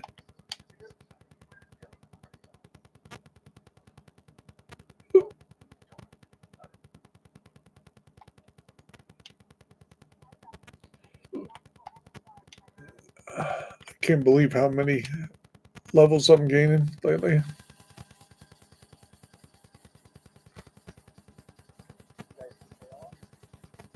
Oh yeah.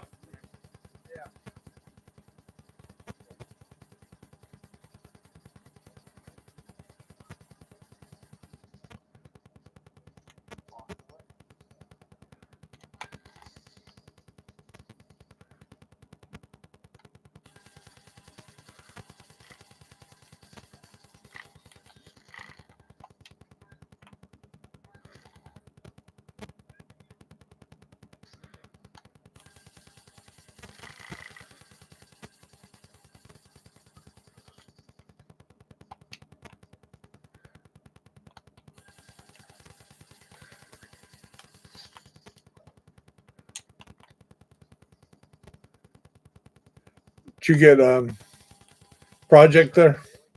Yeah, for the season pass daily and one of the weeklies.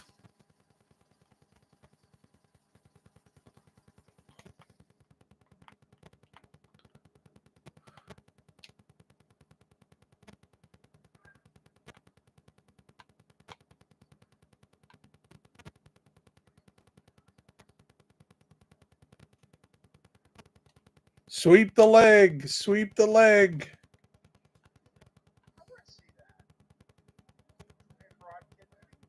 Oh, the brand new one with Jackie Chan.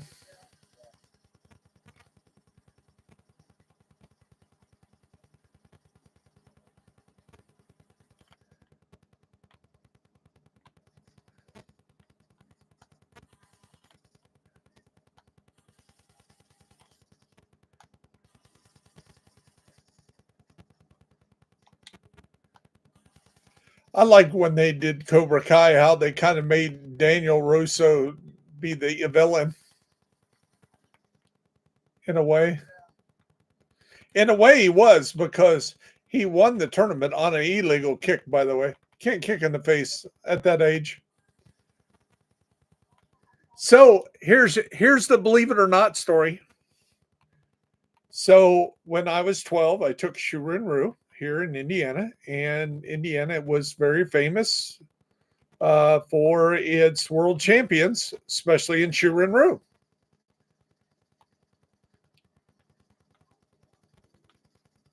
Our sensei taught self-defense. He really didn't encourage tournaments and all that. You know, he didn't want you to pull your punches. He wanted your punch to start like 6 feet, 6 inches behind somebody's head, you know. Not he wasn't mean like the Cobra Kai original instructor. He was just, he taught self-defense. He wasn't there for trophies or this other stuff. Well, his sensei was into that. So to kind of keep the dojo alive, he finally relented, and we went to our first and only tournament as a dojo. We went to the Midwest Regionals in Anderson, Indiana. So the first round, you know, being an 11-year-old, I had to play people that was my age, not my belt. So there was black belts.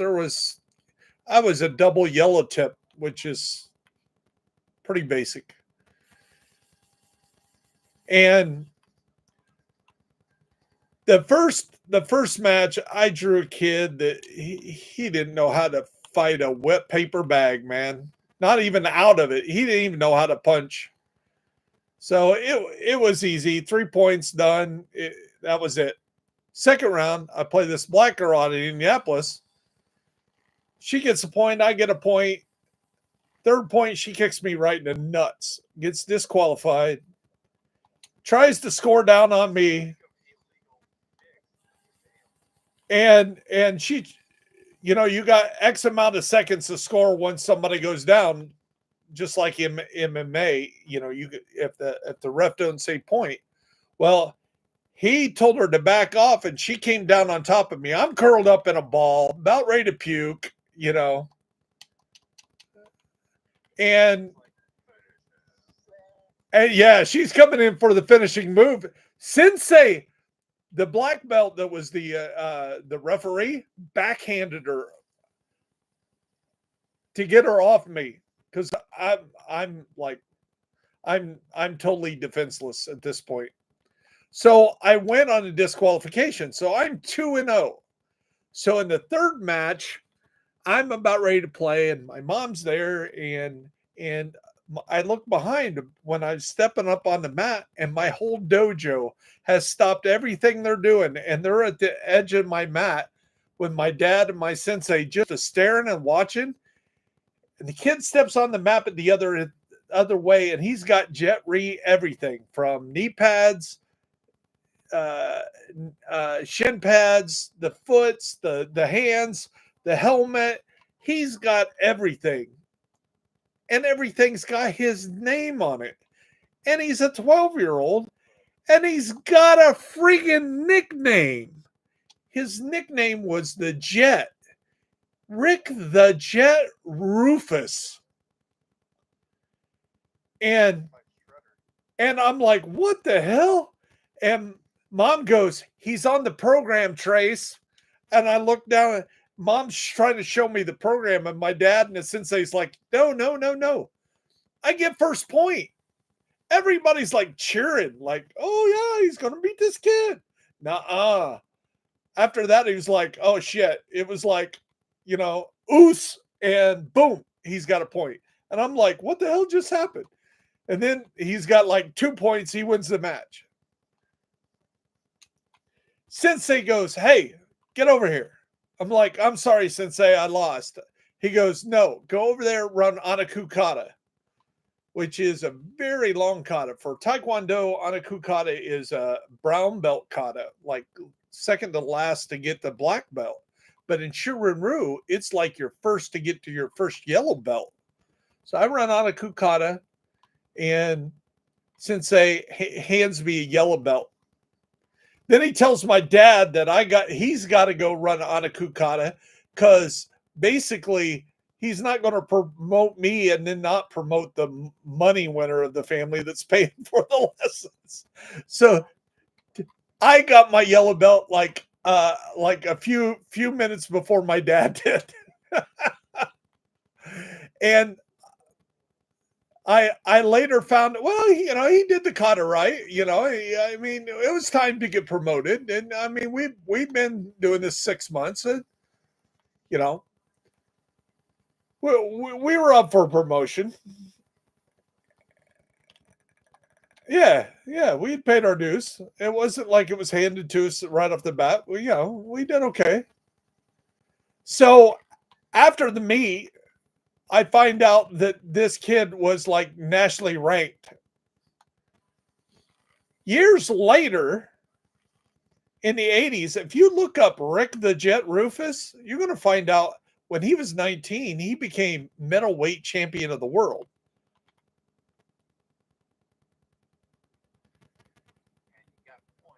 I got first point on him. I got annihilated after that, but I got first point. Yeah. So I was telling this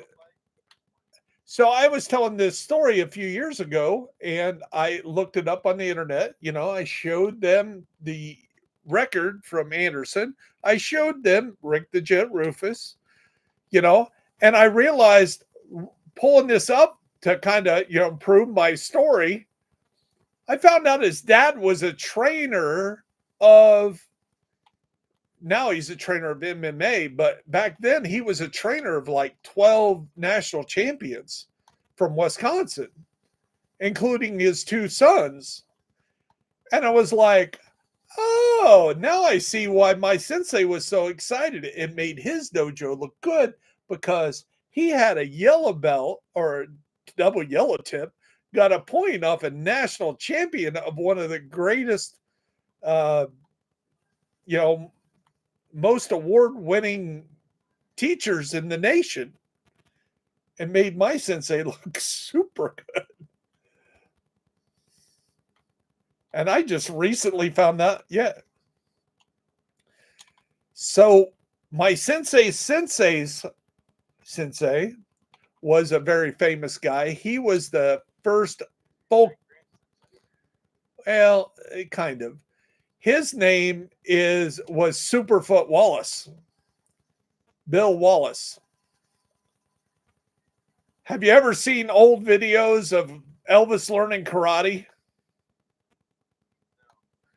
So Elvis in the early 70s kind of got paranoid when he started taking martial arts. He started carrying a weapon all the time. In fact, there's a rumor or talked about he got one time mad at Robert Goulet, and he pulled out his weapon there and blew out of the way of the TV there in Graceland.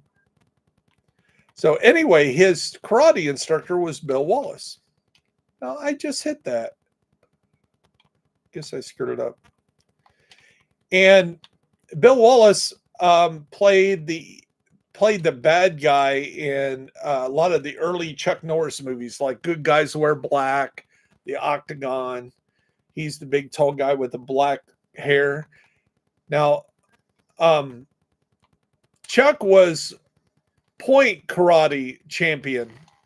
He was never full contact because they didn't have full contact before Chuck started making all these dojos. And then of course, when Bruce Lee came to town and was filming films, he took a lesson off of Chuck and then said, hey, you ought to be in one of my movies. And he cast him as the bad guy in Enter the Dragon, or Fist of Fury. The Coliseum scene.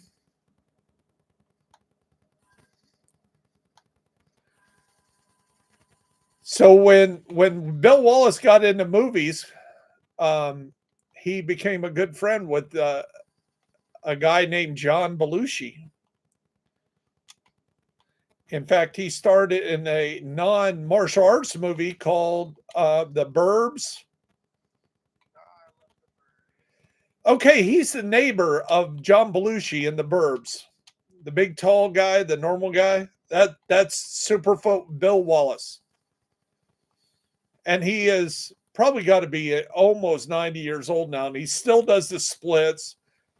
If you go to the state police post in Delphi, Indiana, on any given time that he's home, he'll be there. He'll take on all comers, 80, 90 years old. And if you walk in with a good looking wife or a girlfriend, he's going to mac on her because he's just that kind of guy.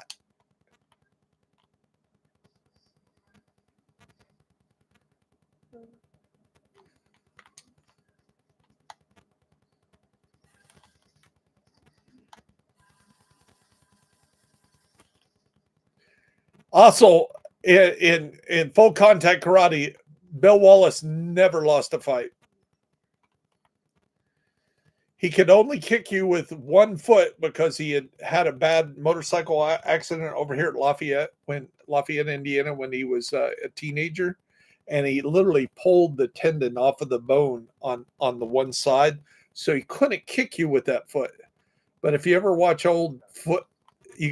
watch old footage of his fights, he puts his foot up, and the one he kicks with, and he will kick you like 4 or 5 times before you can get your hand up. Just like punching somebody, he does that with his foot. And if he gives you with a roundhouse kick, you're done. You're done.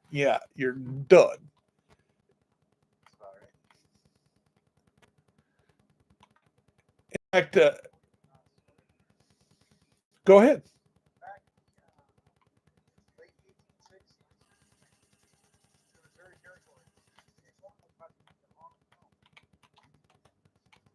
Okay.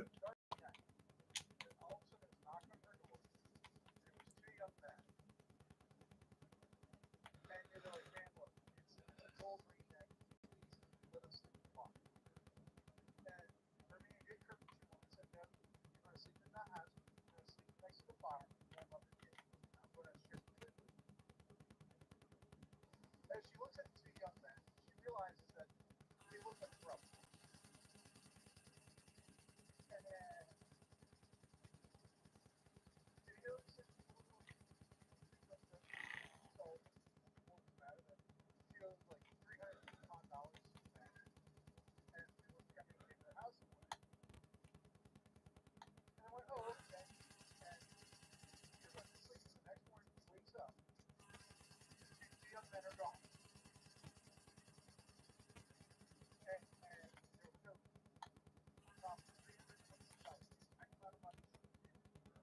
and they're like, look, thank you for your kindness. Here's some money to pay for your house. All we ask is that's all we want to help you.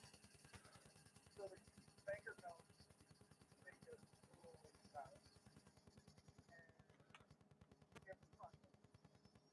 The man receives it.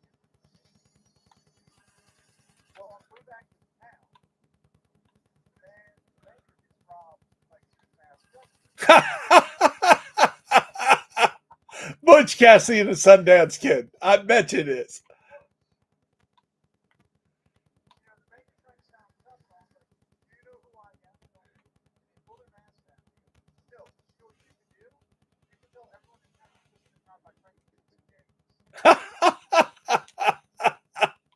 There you go.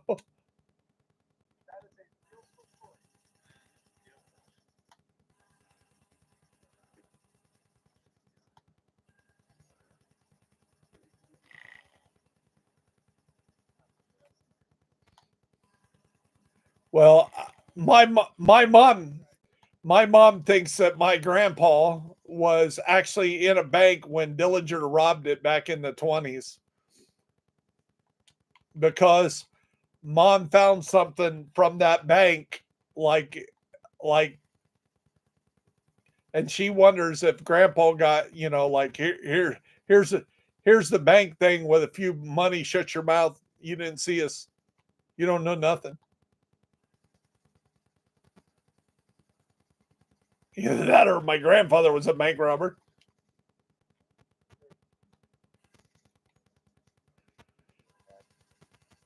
More likely, I think he was just in the right place because I mean it was his hometown. I mean, Grandpa grew up with Dick the Bruiser, if you know who that is from old wrestling.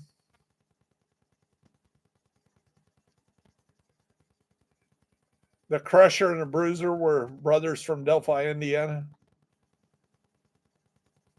He's too mean to stay in the NFL. Yeah, he got penalized for like threatened with assault kind of thing.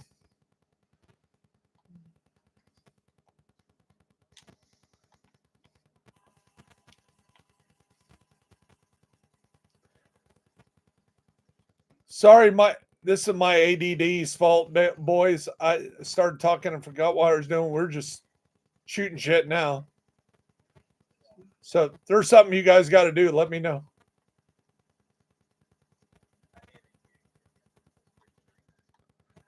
Okay, we'll do that. We'll do that next.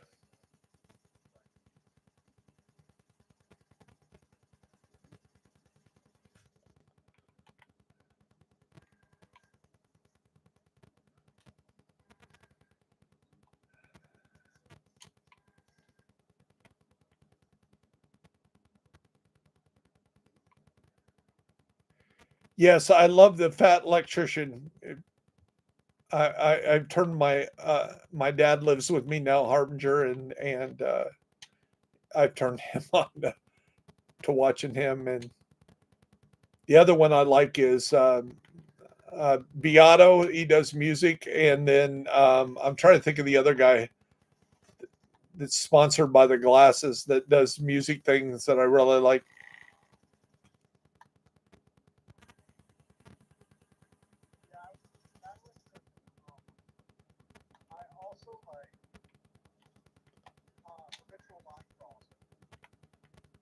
Okay, never heard of that.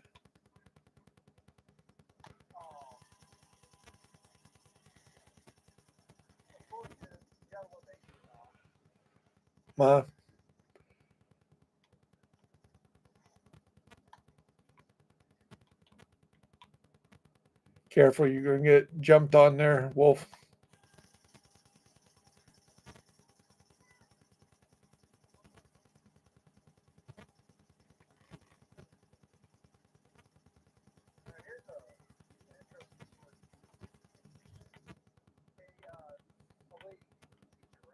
Uh-huh.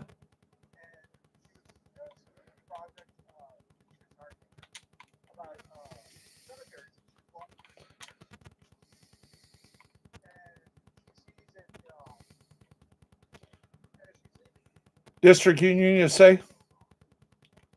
District Union, you say? Wolf?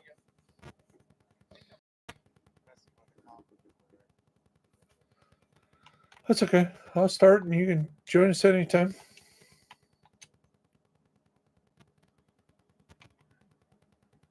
You want to go crazy?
You oh my goodness. Don't you carry one.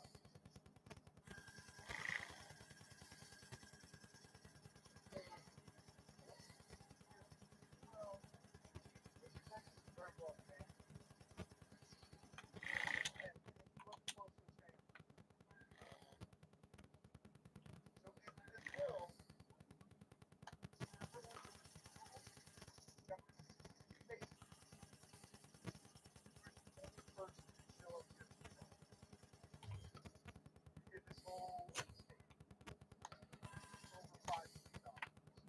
Wow.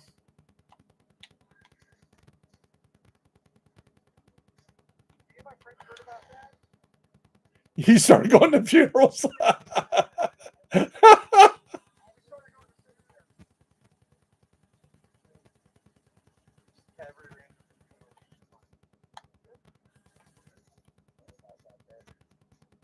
I see you. Get this last one, you'll get up automatically, I think.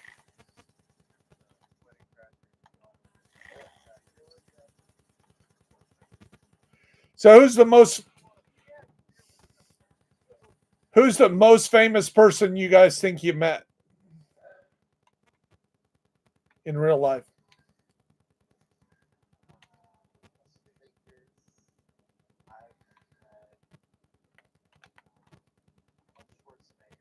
Me too.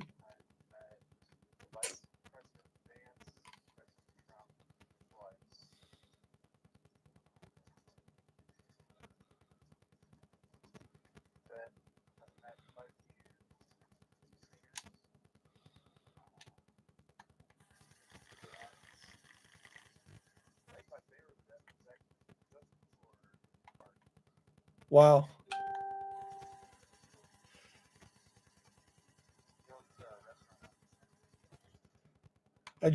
I told you just the other day that my kids and one of my grandsons was surfing to Lincoln Park. My grandson was 9-year-old grandson was surfing to Lincoln Park, crowd surfing at there at Columbus. What's that called? Something Sonic something. The big festival. Sonic Temple. There you go.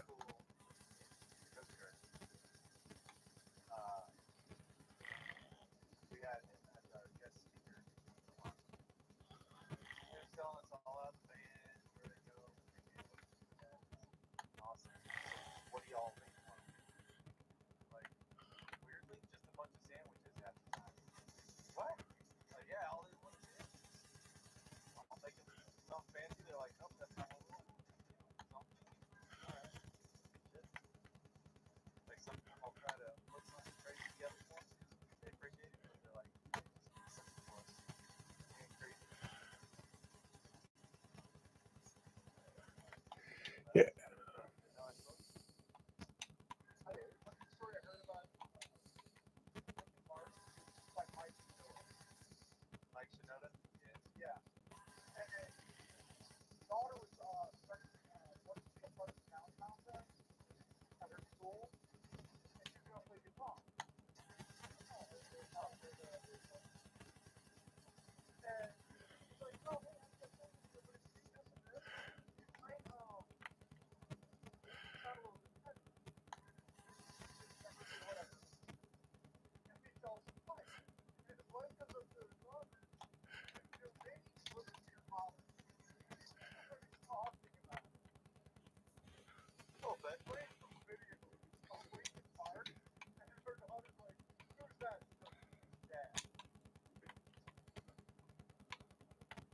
Yeah, that's gotta be crazy. So I met Old Man Bush. I met Ronald Reagan on the White House grounds. I met, but my most famous person that I would have to say, hands down, the most celebrity is a tie, and they're both military guys. General Davis or Chuck Yeager.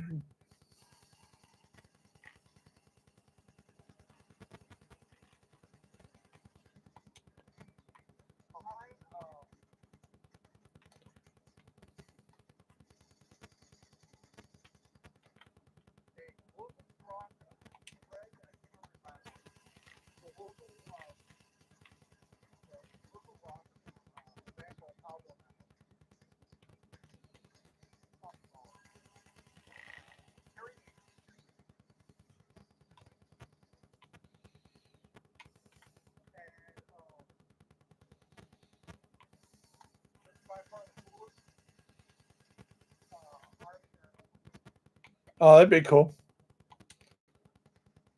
You know, there's 6 years of Marines that actually can say that they had him as a drill instructor. That's kind of like there's some 61-year-old that can actually say that Gene Simmons was their third grade teacher. That's got to be scary as hell.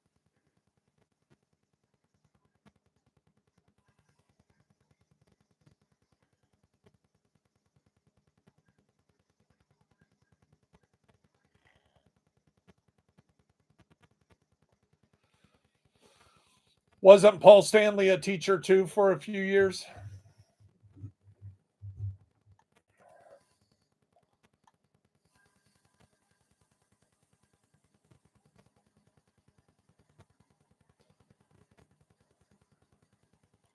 Now, local celebrities, I went to elementary school with Greg Kinnear. Greg Kinnear, did you ever see When We're Soldiers since you like the military? He played he played Snake Shit. The right. Right, because Bush watched it and said, "Hey, why doesn't he have a Medal of Honor for doing all this shit?"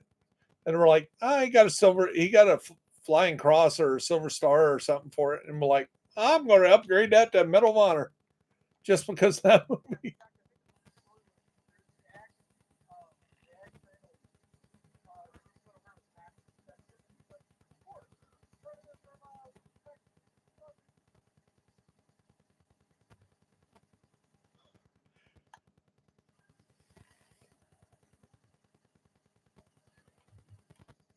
So, Doom, you probably know I got a second cousin that won the medal or was awarded the Medal of Honor.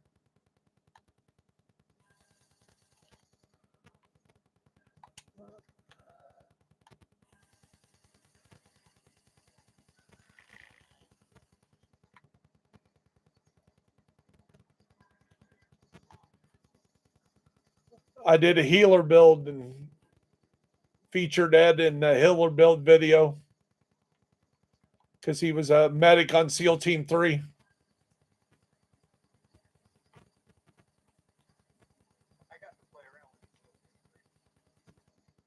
Oh, that's got to be cool.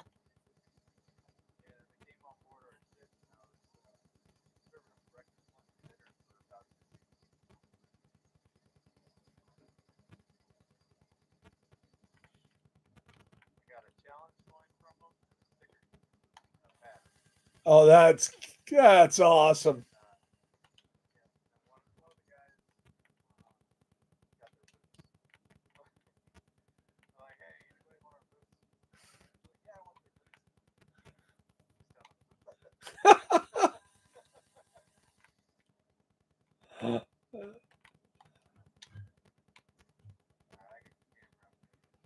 Were they I assume they were there taking care of pirates.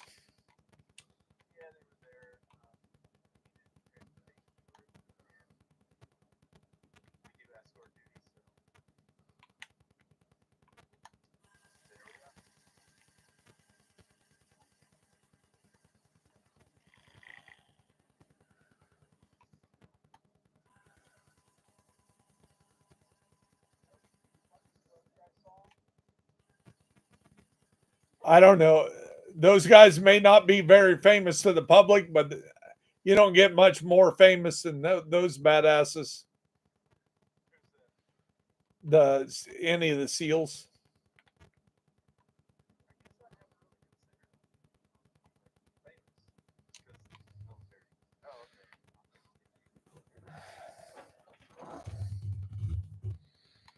You know, did you hear Dakota Meyer just went back on not active duty, but he went back into the Marines as a reservist, and they were talking about him. He married the vice president candidate from friggin' Alaska. Yeah, he married Palin's daughter. I was like, holy shit.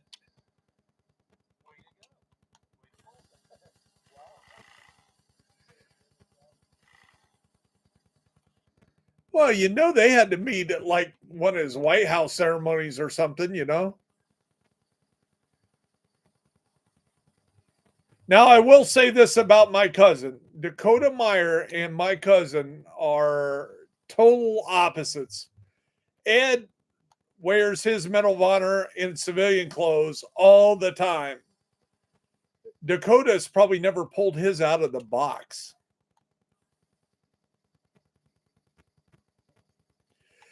You ought to watch the Obama talking about the Medal of Honor ceremony at the White House for Dakota Meyer. He tells this story that he calls up Dakota and says, "Hey, Congress has approved your Congressional Medal of Honor, and we would be very honored if you would show up at the White House at this time." And he's got the speech already, and he calls Dakota, and the supervisor of his civilian construction crew answers the phone. He said, "Dakota, it's President Obama." He goes, "What's he want?" "Well, he wants to talk to you. I think it's pretty important." He goes, "What time's our break?" "Well, lunch is at 11:30. Tell him to call back at 11:30 when I got my lunch break." So Obama waited an hour or two and called him back at 11:30 on his lunch break. How would you like to be the guy to put the president on hold? Say what?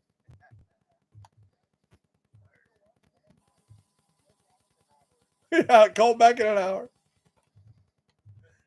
And Obama said, "And I did."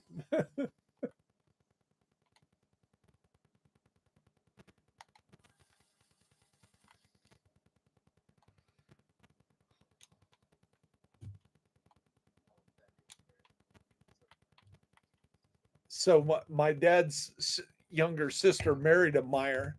So my four cousins, her four kids, actually have a Medal of Honor winner on that side of the family and a Medal of Honor winner on this side of the family. A Myers and a Meyer. In fact, I told Ed when I met him, I said, "Hey, do you know by marriage you're kind of related to Dakota Meyer?" He goes, "You got to explain that. How am I related to Dakota?"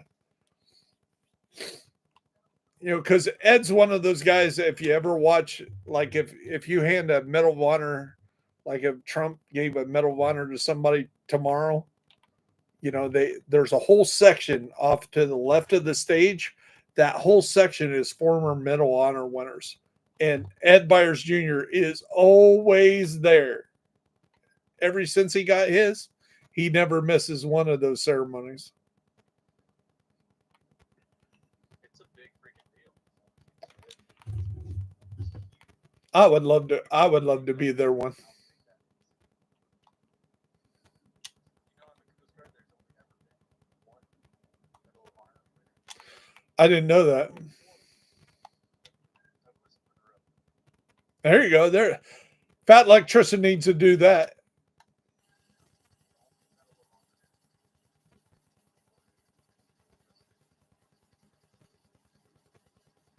That was back in water now. Rescue of the Marines. They're surrounded. Like bullets. There was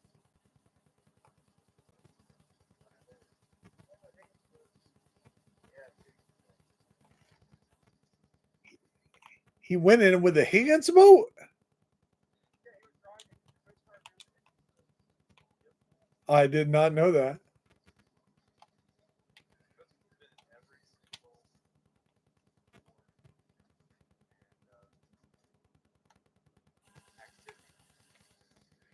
Well, we only had one enlisted guy from the Air Force until they started letting the unclassified missions of the pararescue. Now that they got a number of guys, but there was a few in the Army Air Force that had got some. There was 4 Army aviators that got them.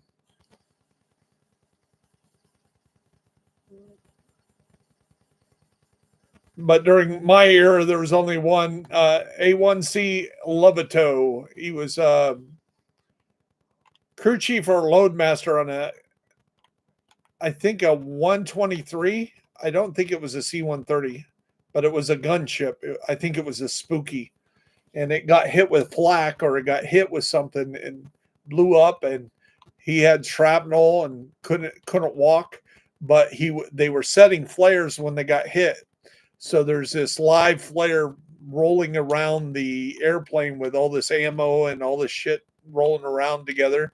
So if the flare goes off and gets the ammo, the whole place will blow up. So he threw himself on the flare. It went off and he crawled himself to the back of the plane and threw it out, saving the plane and the crew, and got severely injured. I mean, he got discharged because of medically discharged after that. I also didn't know until recently that Middle Honor winners get a pension automatically for the rest of their life, better than retirement. Now, I do know that their children are automatically accepted in the academy. Well, anybody that dies on active duty, even not even in a time of war, like if my best friend had any kids, they would have got to go to the academy. So there's senators and representatives get to select two people into the academy during the enrollment year. So if your first year in Congress, you send one to Annapolis and one to West Point, you're done for 4 years.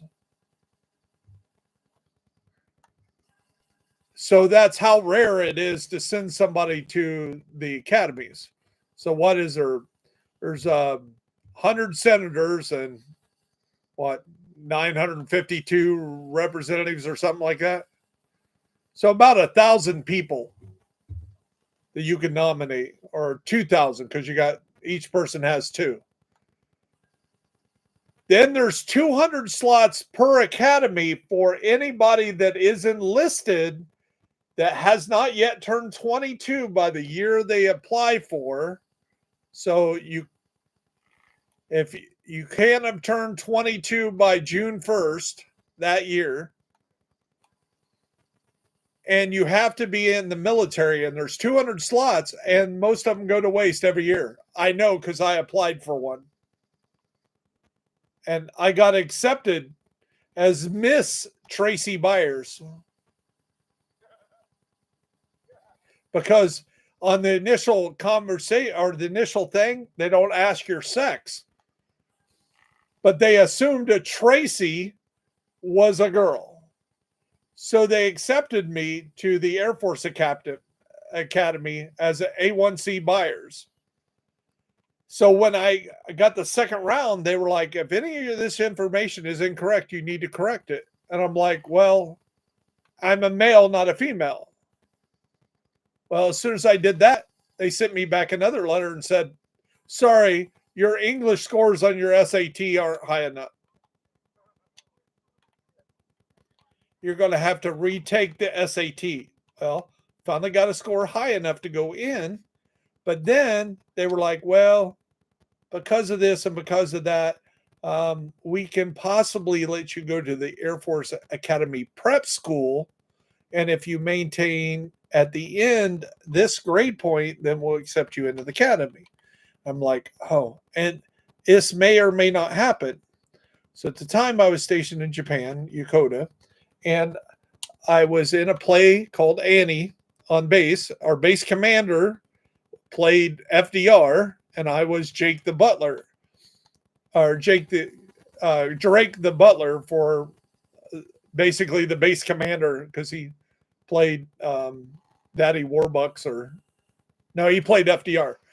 Anyway, one of the girls, I was 19. One of the girls, the 17-year-old girls in the play, she really liked me, and we started dating. There was only 2 years difference, but her dad really didn't like dating an active duty member. But her best friend kind of kept it on the down low. And so we would go at her family's house for dinner to basically have any kind of thing that even looked like a date. So one of these dinners, her dad walks in, didn't know what her dad did or whatever. He walks in, find out he's a full bird colonel. Like, okay.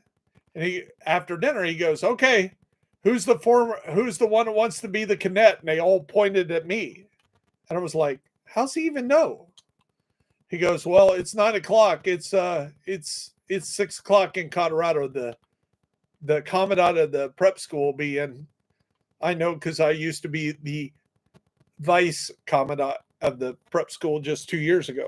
So he makes a call and he says, well, Airman Byers is here with me and his blah, blah, blah. And he's the greatest thing since sliced bread. And I'm like, this guy don't even know me except through his daughter, you know? So then it was like from I had to have a better SAT score. I had to do this. I had to do that to you're in. And I didn't want it anymore. No. Nope. Because I figured the year of prep school didn't guarantee that I was going to get an academy. Then the 4 years of the academy, you know, I had to make it through all that. And those 5 years don't count toward retirement. So I was like, shit, I could stay in active duty, get my degree a bootstrap and go that direction and maybe get lucky enough to be a pilot. Because I got hooked. I got a incentive flight from my commander at tech school was a flight constructor, and he was a lieutenant colonel. And he basically, by taking a student squadron, he basically could say that he commanded over 3,000 people a year because the rollover of all the students each year, you know, showed that he would have the numbers that were equivalent of being a base commander and being an ex-flyer. Basically, it put him on a short list to be a base commander by taking this assignment. But him being a flyboy wanted to keep his flying hours. So he would go to Buckley Field, which was just down the way from Lowry Air Force Base there in Denver. And twice a week, he would fly 2 or 3 hours in a T-38. So being a student leader, he'd be handing out awards, you know, like if you were the NCO of the year or secretary or one of the STAs, he would give those out as awards. Well, I never got to go. And one day he was like, hey, so-and-so canceled. Have you eaten? I said, no. He goes, what time school? I said, 6 o'clock at night. He goes, I'll have you back by then. Let's go. What? Don't I have to go through some kind of egress training? Yeah, but we won't have to tell anybody that. You went through egress training last month. Don't you remember? I'm like, what? I'll walk you through it. I'll walk you through it. That's what he said. So we had to lie to Buckley Field that I had actually got the 2-hour training on how to punch out of a jet if shit hit the fan. And then he had to tell me about the ejection seat, and I was shitting my pants. So I'm looking down. When I got my first flight at Buckley Field, at the end of the field, it goes out in the prairie dog area, and it's real rough terrain. It's not smooth field. So we're flying, and we're getting down, and we're getting to the end of the runway, and here come the white lines, and then the solid white line, and we're still looks like we're on the runway. And I'm like grabbing everything. And being in front of him, he could, you know, being behind him, I guess he could see me or know that I was doing that. He goes, oh, I think I should pull up. I pulled the landing gear up halfway down the runway. And he pulls straight up, starts twisting a plane. Next thing I hear, he said, you better clear that mask. You'll be smelling that puke all day. Oh, I barfed like crazy. So after that, anytime anybody canceled, because I took school at night and marched everybody to school, and he would say, hey, so-and-so canceled. Are you ready to go? And sometimes I'd say I have this to do, or, you know, I couldn't go, but there's a few times I did. And he let me have a few stick moments, but I got hooked. I wanted to be a pilot. I wanted to fly F5s in this. There's 20 guys that fly F5s which if you ever watched the original Top Gun, the MiG-28s, and by the way, MiGs are odd numbers, not even numbers for you civilians. So there's no such thing as a MiG-26 or a MiG-28. They're all MiG-27s, MiG-29s, MiG-31s. Anyway, the black planes that play the Soviet aggressors in Top Gun, the original, those are F-5s. And if it has a two-seater, it's a T-38, which is your high precision jet trainers back in the day.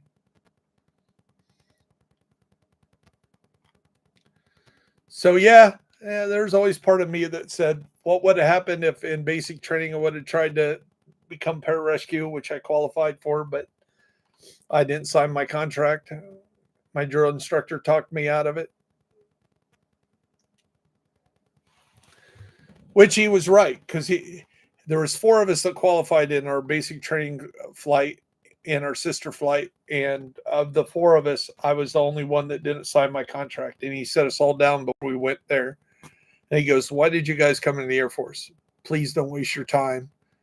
You know, did they tell you what the flunk out rate?"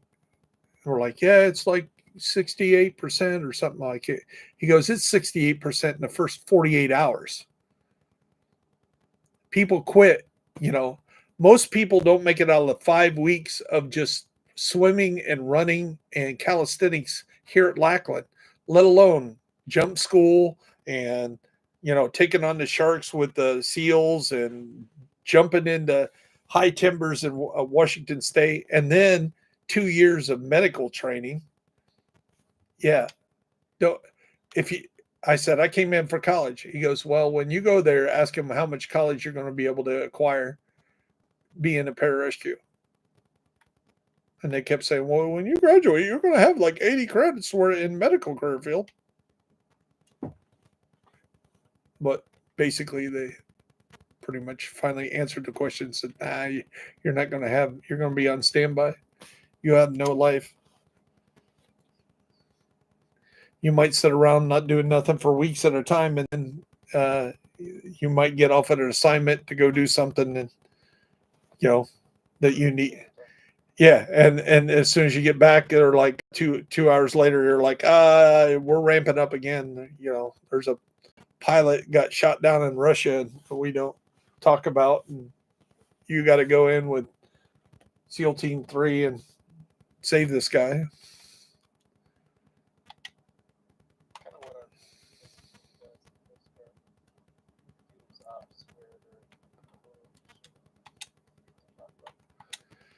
Well, yeah, because the SEALs, and you know, then you got Delta, then you got the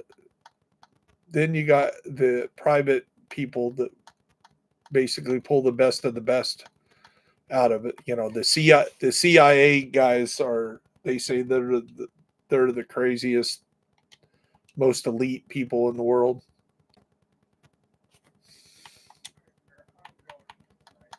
Okay. Always a pleasure, sir.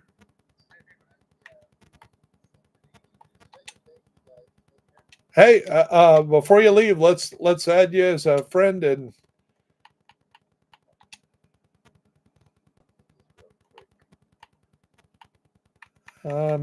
actually, Raider, I have you as a friend already. We must have done something. I must have helped you out a long time ago or something.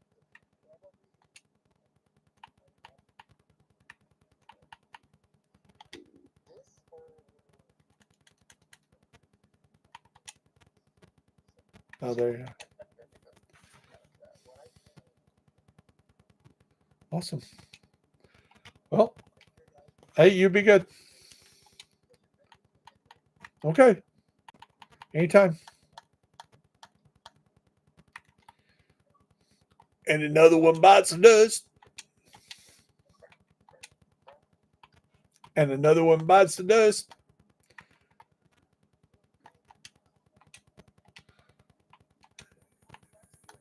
Is it just me and you, Wolf?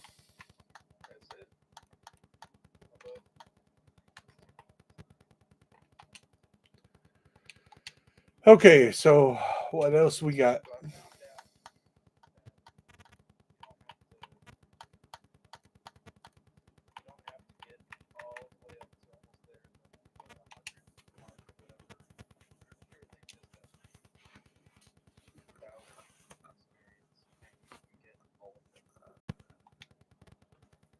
So it's just kind of random. Well, I got one today. Earlier, I got one today. I got a 10 banger. I got I got a 10 banger today. I've gotten them almost consistently. I've got 8 of them today. Holy shit! So what I'm doing, the most priority of theirs is finding the biggest one. That's why I was struggling. The biggest one that I still have is a 1624 experience. But if I can use that one, includes the most that 1,000 one, and then most like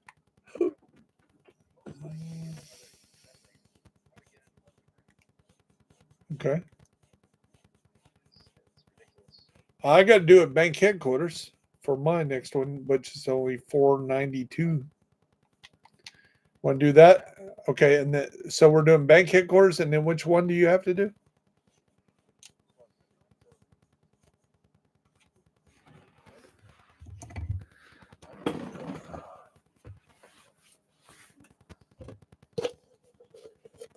it a lot easier on strings and everything. Because there's ways to self it out for Say, longer.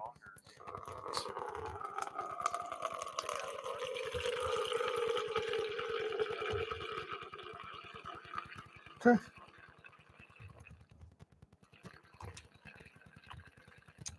Nope. I always hit.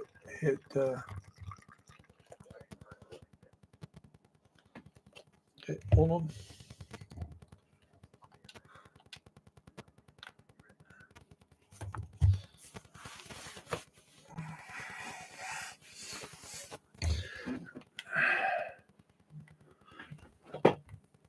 Man, it's in the high 80s already this week here. Yeah. We're having a hot spell.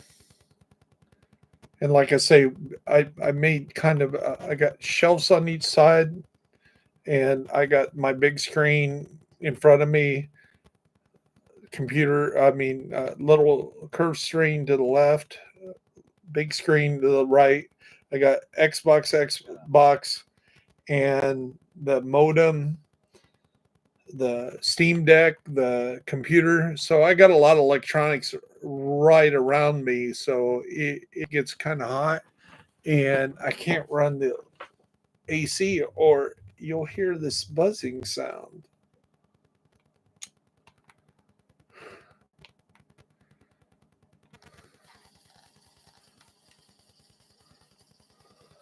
So as it gets hotter this summer, I'm going to have to figure something out. Either going to have to not use a mic and just play silently, or I don't know. I could possibly run the AC that's in my room. Maybe it can. Space. Well, I actually need to finish this bookshelf. So when it was all said and done, how I designed this was basically it makes my living room about a third smaller. And basically, what I was going to do is I was going to make a Murphy's bookcase, so the bookcase swings open and reveals my workstation for my streaming.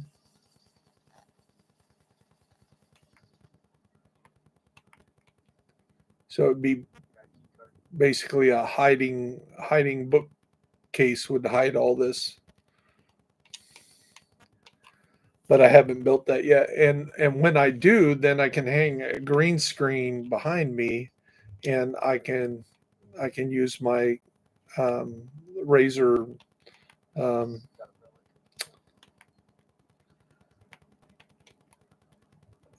my webcam. Hey, wait a minute, we're missing that key. That key we didn't pick up. I seen it. I was like, what?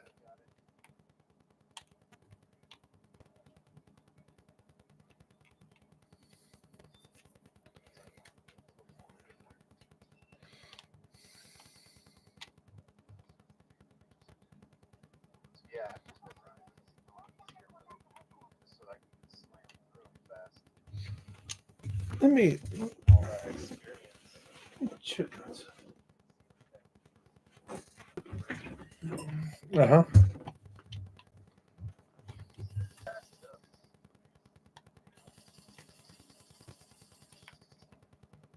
Well, I just went up a level and then give me a 10 banger.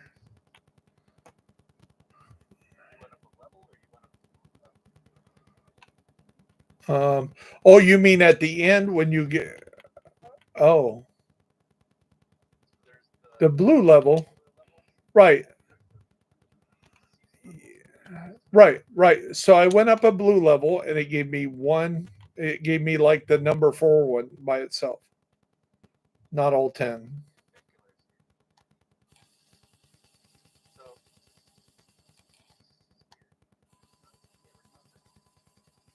Well, that's good. I think it's just random. Sometimes it does it, sometimes it doesn't. you might try where it goes up the level, you have to complete the activity that pushes it over. And I think that's That might be it. activity That might be it. over the level. Okay. Just get it by regular experience. Right. So when I'm helping you with yours and it puts me over, it just gives me 1. But if I do it on mine, it puts me over, it gives me 10. Not necessarily. I got it from helping you with yours.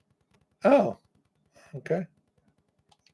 It's the fact that when I completed the mission, it gave me like 200 and it pushed me over where I got it. Okay.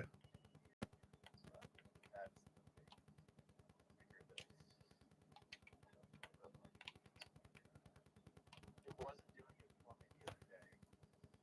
Today it's doing it for me like nonstop. It's kind of weird. I don't know.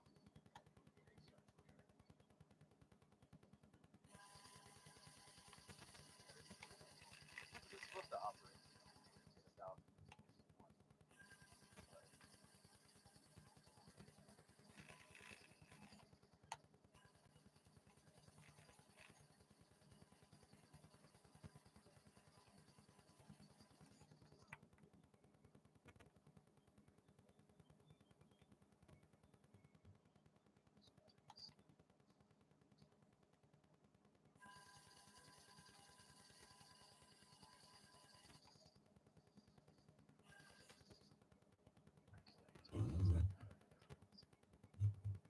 Hey, he's gonna follow you. I just say out here and let him come out the doors. And you just have a kill box as soon as they come out of these doors.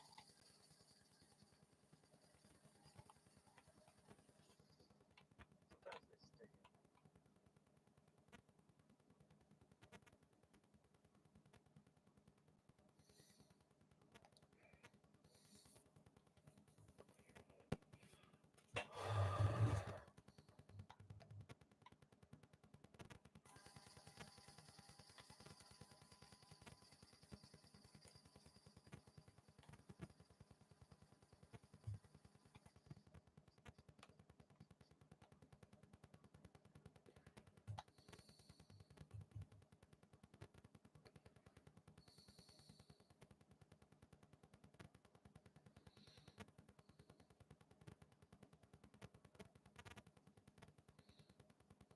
That's gonna be all.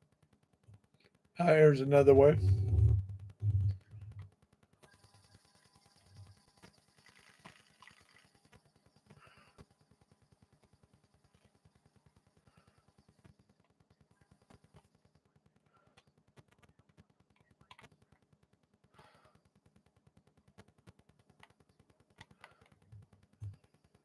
I'm not happy to find out that Ellis wasn't a complete jerk.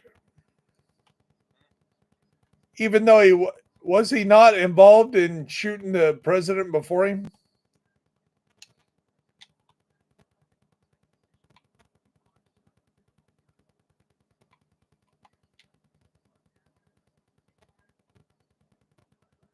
You flamer.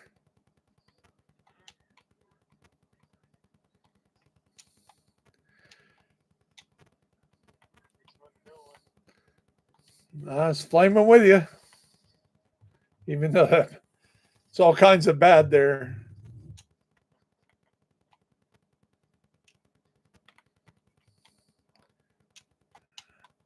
I was cleaning out my phone the other day and I seen the conversations of the old girlfriend, and it's like looking back through them kind of thing. And like 6 years ago or 4 years ago, when she, I guess the phone was dead. I'm playing like I am now, and the phone died, and I didn't pay attention that it died. She shows up, and back then I had the 70-inch TV in here facing toward the door before I built this area, instead of my back being to the wall like it is now. And so all of a sudden I kind of see the door open. I'm like, who the hell's coming in my house? She's like, I thought you died. I thought you were in here with it stroked out or something. You're in here talking to them idiots. You'd rather talk to the idiots than talk to me. Of course, the guys are on, you know, the guys are hearing everything. And I think Harbinger was in here when that happened. Harbinger and Locust definitely were. And so that became her catchphrase every time she couldn't get a hold of me, or wanted to talk to me, and maybe I was asleep or doing something. She'd be like, "You're talking to those idiots. You can go a day without talking to them idiots." I'm like, most of the time I'm not playing. I'm not talking to anybody. Not every day do I get to be on here with Wolf. What was it, like 2 years we didn't get to play together?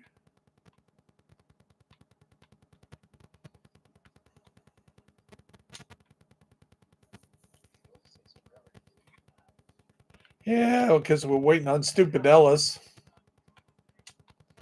Oh, I hate that when it's a time event. We're still waiting on what Ellis, or it won't let you do anything until the speech is over, whatever speech they're talking about.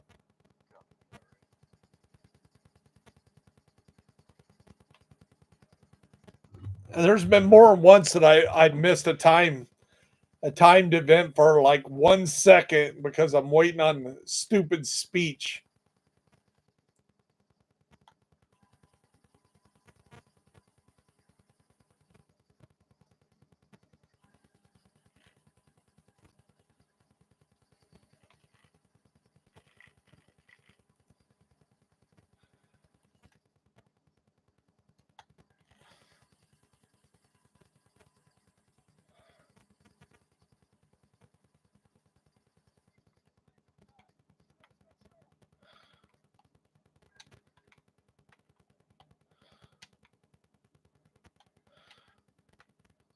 I have to get up here. You got to press X before you press B.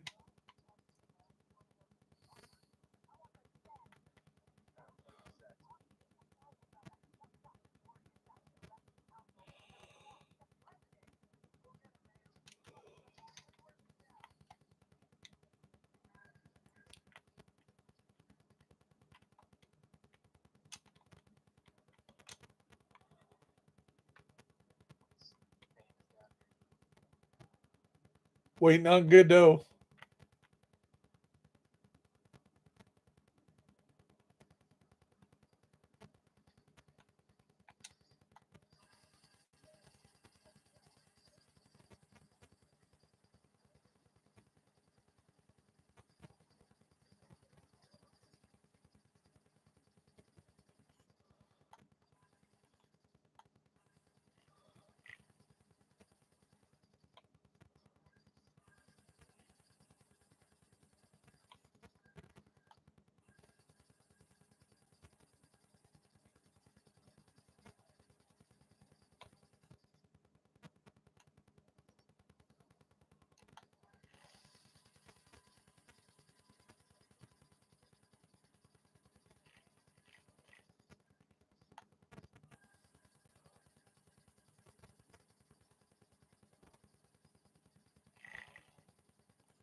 Oh, a Liberty.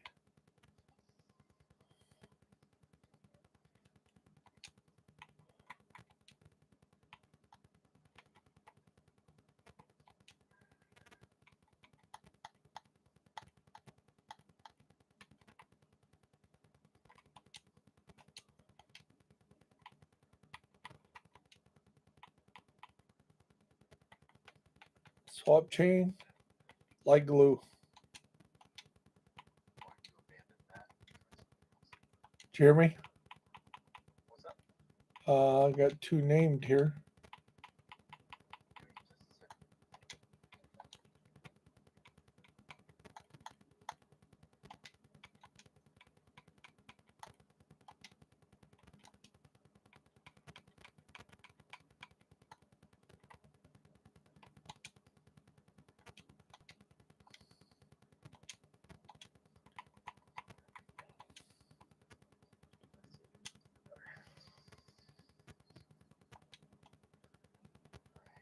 The activity that I selected, what is that?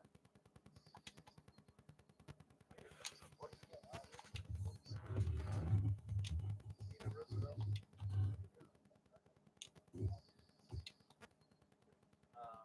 Is setting.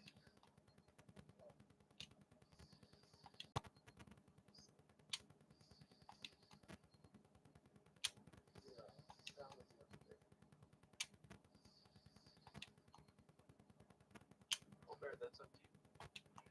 Doesn't matter. I'll do whatever you guys want to do. Do you guys are you guys going to pick up this name gear I'm dropping or not?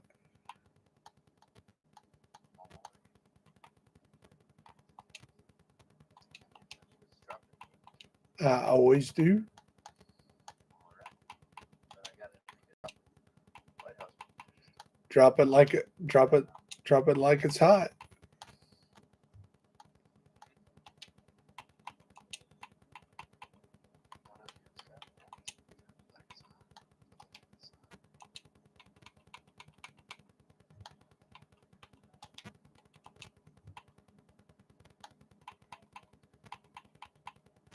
That's it.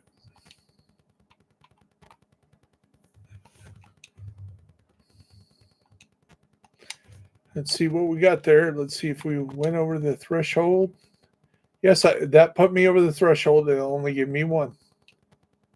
What the what? I'm telling you, it's random. And I have had some incredibly good luck.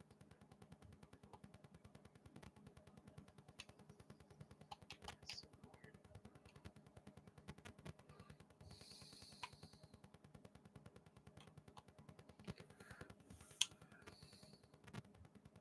That or there's something else going on that I really don't understand.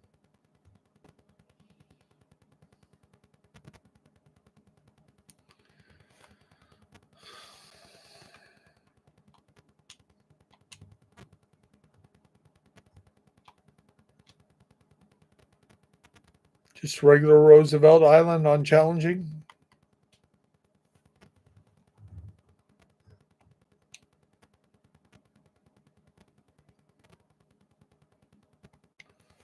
Okay.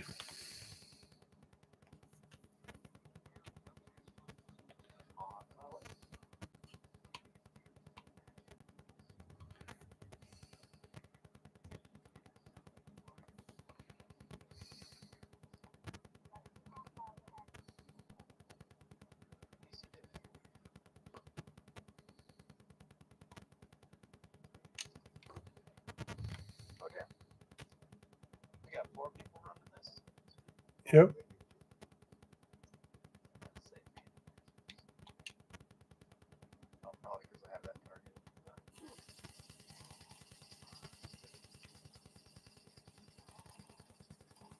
You said Roosevelt Island, right? Yeah.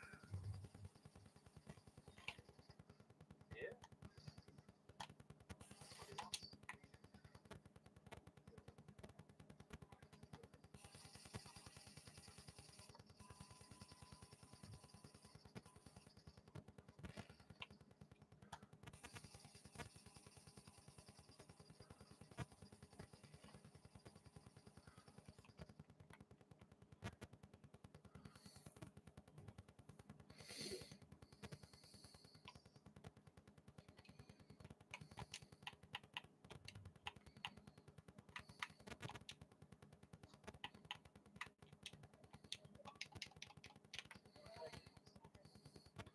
This guy might not know the English. We'll see.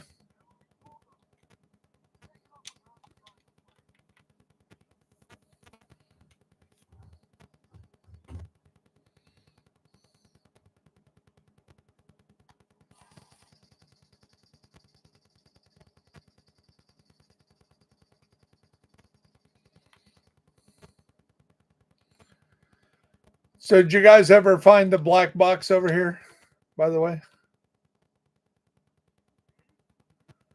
Right here. Flight recorder from the airplane crash.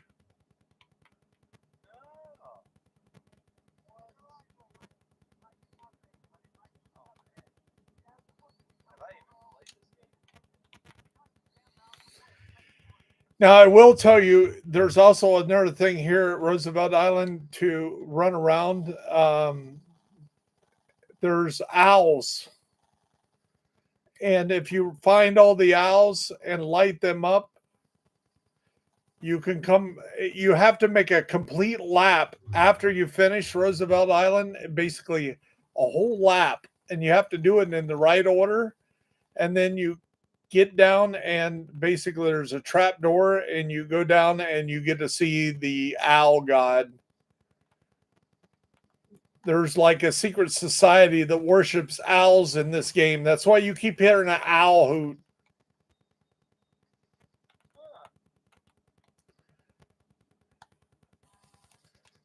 Yeah, one of these days we're completely bored and have nothing we really want to do, which will never happen. And you want to waste an hour of your life. Well, we'll have to figure out how to spawn the owls again.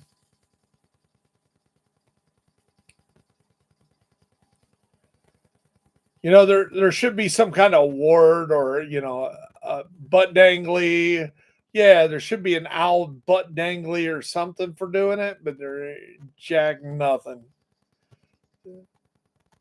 Except I don't kind of like it because it's almost like you're worshiping the god, and I'm like, no, that goes against a lot of my basic fundamentals there.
Whew. I feel like I'm in a burn pit. It is hot.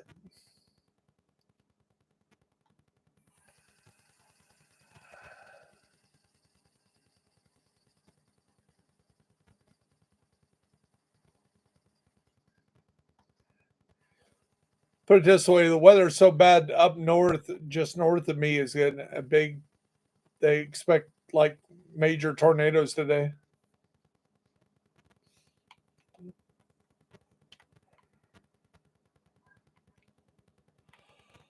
Up by South Bend area.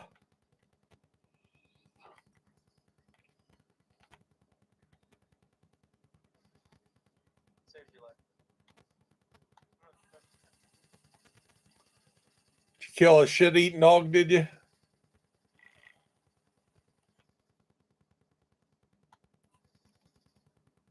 Apparently we got I love barbecue, lady.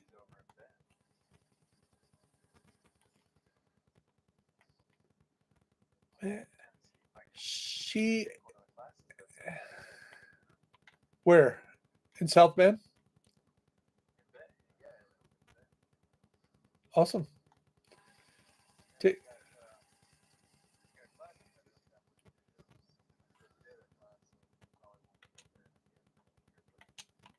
Comes up all the time. Take that as a priority. Awesome. Well, if you, Now that's what happened. Yeah, all next week. yeah, you told me that. You're going to Carolinas? Yep. Going to Carolina in my mind. Sorry. I'll be what I try to do that. Careful. I tried to get him. I appreciate it.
We be the Gap Band. Burn rubber on me. I know I'm dating myself.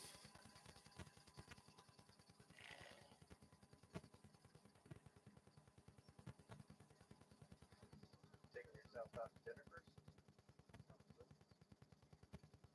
Picking my seat.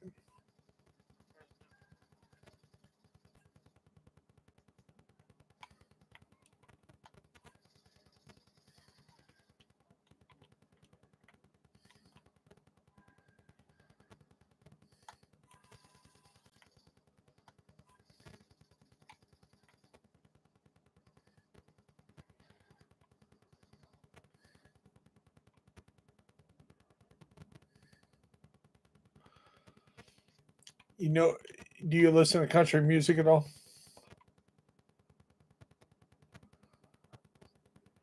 A little bit, yeah. Have you ever heard a song, something about a truck?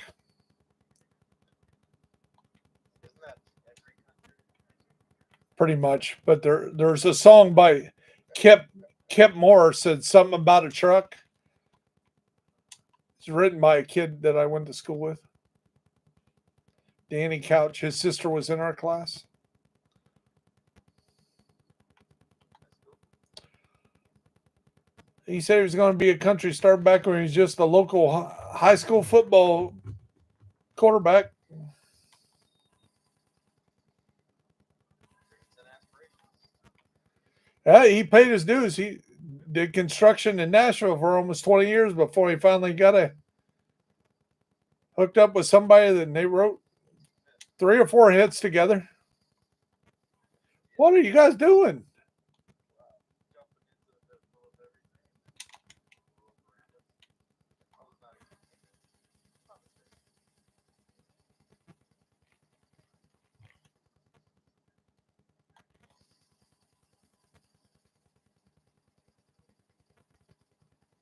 Shit. Now that's stuck in my head. What? Oh, I don't even know that song.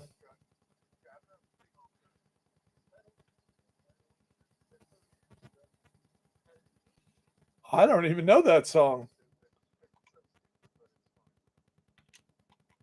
think it was on an album that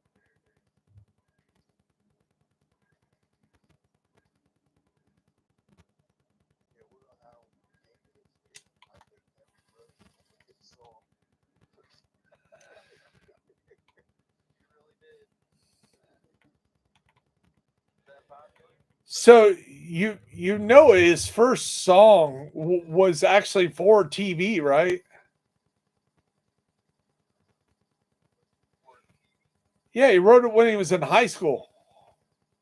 George, George, George of the Jungle, made for you and me. Ah! He wrote George of the Jungle. That's awesome. I love that shit. Great.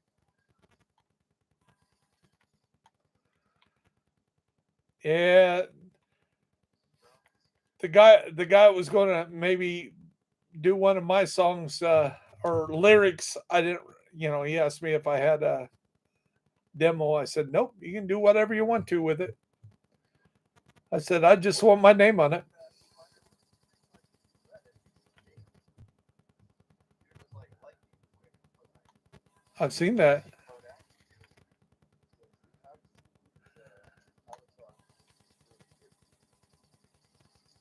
Like that's not that. I do can't do that. So you ready for this, Wolf? Ready for what? You ready for this lyric?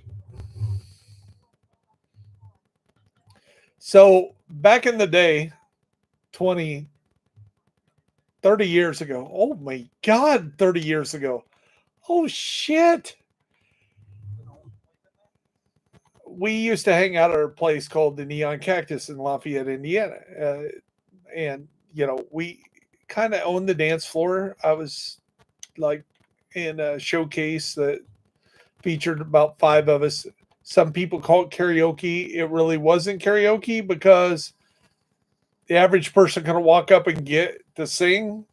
There's like 4 or 5 of us that kind of showed off. Yeah, yeah. Anyway, I was also on the dance team and part-time DJ, so it was kind of my place. And one day somebody came up and goes, "Hey Tracy, look at that person, that wannabe." And I'm like, "You got to wannabe before you can be." And I was like, "Okay." So I started thinking on that.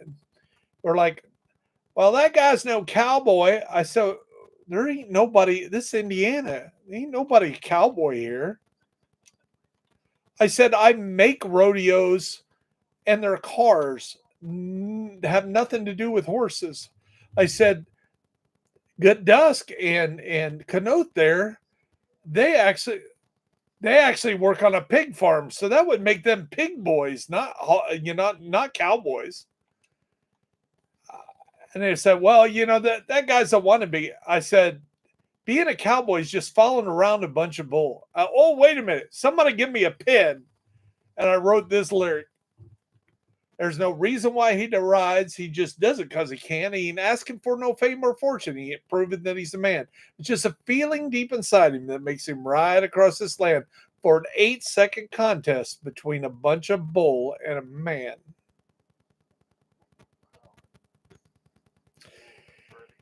And Chris Ledoux was actually going to. He got that, and there's more to it.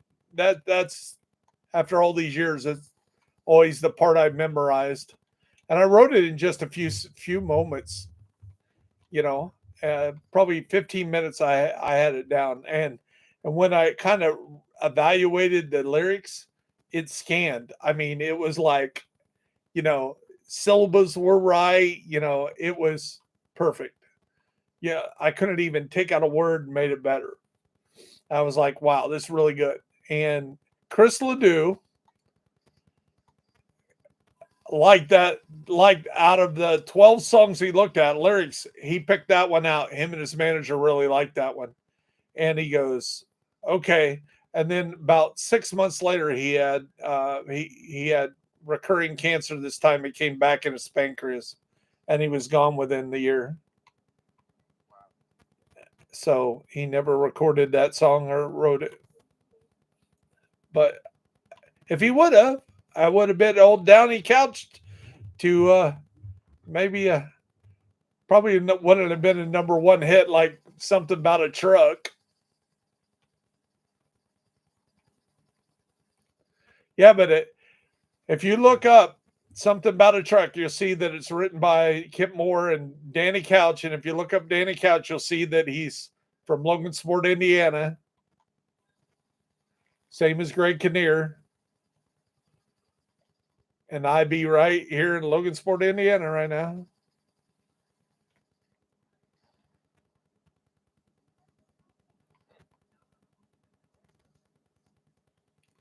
So yeah, if you guys want to swat me, you know where I am.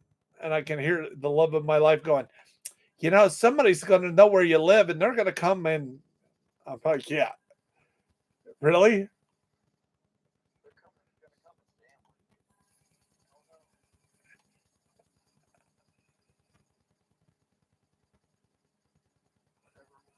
I'm no badass Navy SEAL, but I'll be like I forget the SEAL.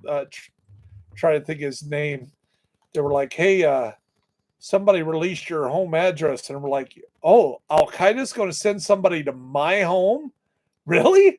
Oh, this is special.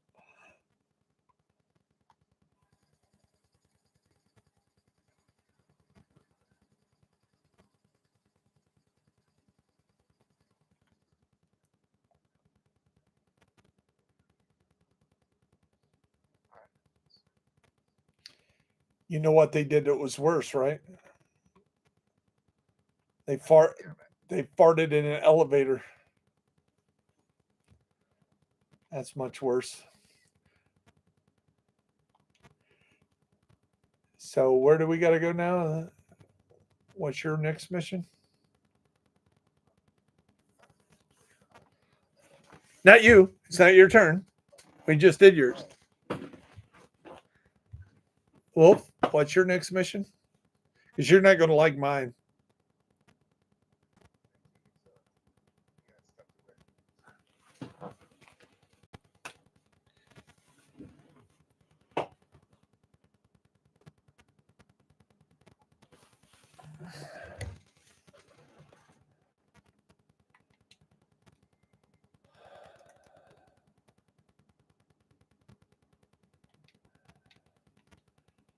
Yeah, maybe we can get mine done while he's doing whatever he's doing. Want to join me? You might not want to join me. DZ West.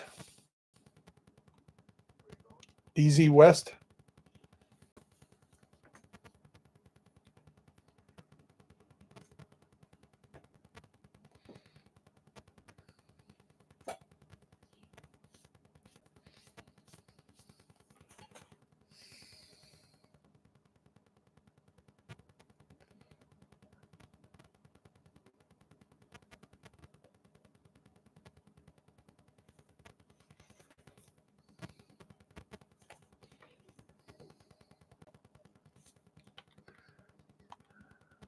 Uh-oh, we got somebody right outside. We may actually have somebody in here with us tonight.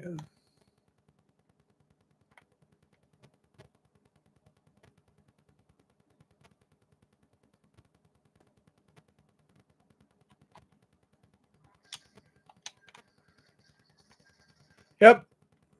We got a rogue.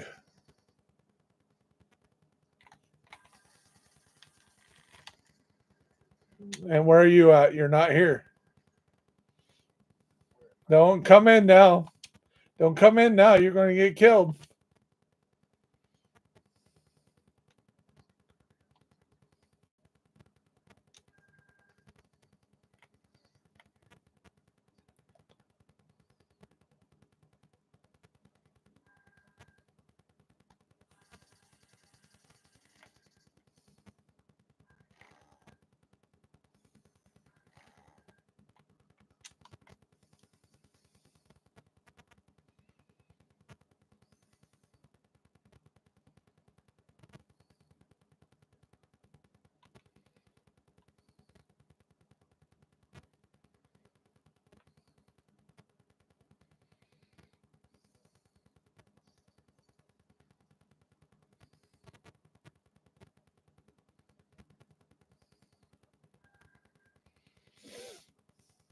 Okay, guys, let's get our 3 things to extract.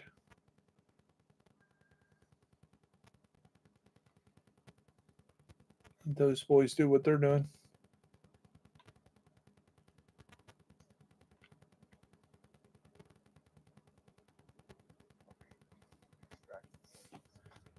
Nope, just got to extract 3 things. Any 3 things. I'll clear this checkpoint right here, wherever it is.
There you go. There's the 3 items.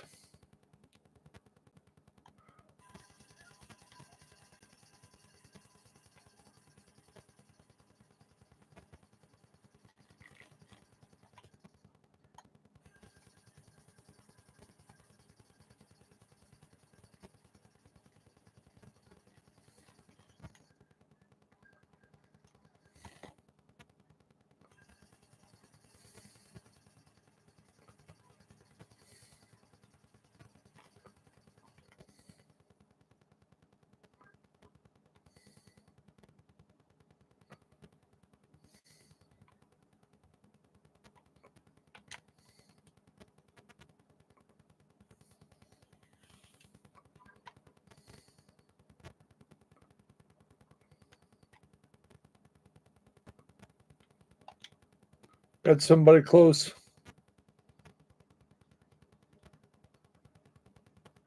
Oh, you got 2 pieces.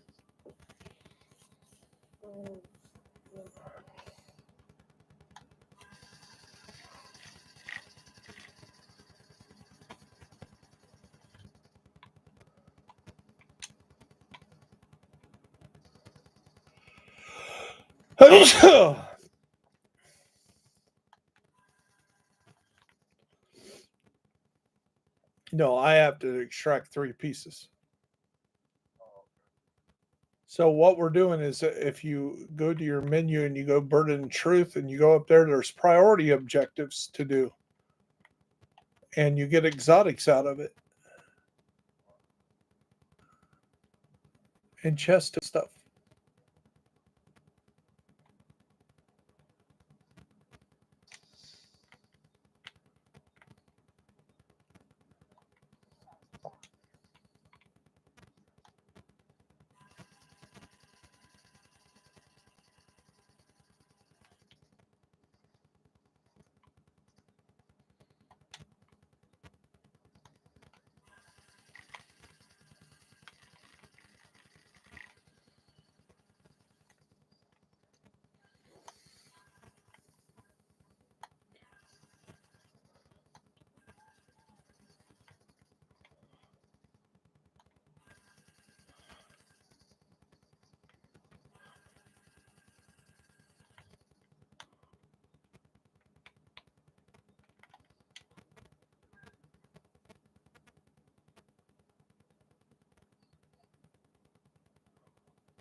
Are you? Are you sure you're sorry about that? A little bit.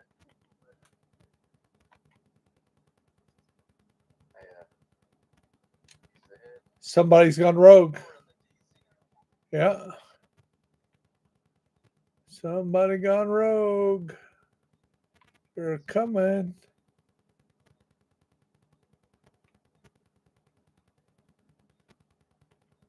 Yeah, I figured maybe I could extract 3 things before you came back.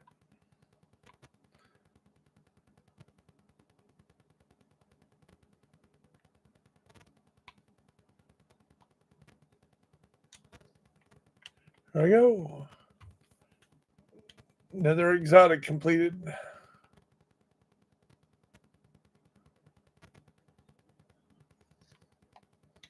Scorpio.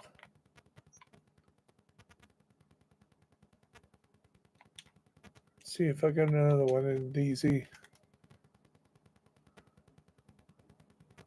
Nope. Open world. Somebody rogue. Yeah, they killed me as soon as I came in. He kind of was slow getting in, and I got in, and 2 people ran past me, and then another one was rogue right behind me. Froze me in place and phoned me and killed me.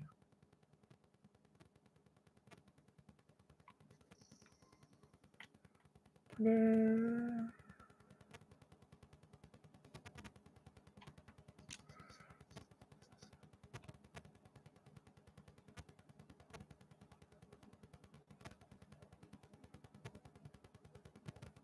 his name is M. Marshman or something like that.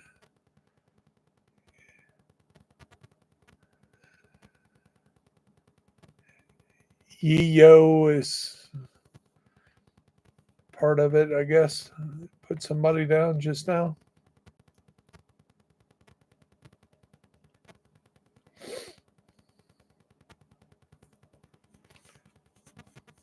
So what do we have to do on yours next? Mine? Yeah. What's your next one?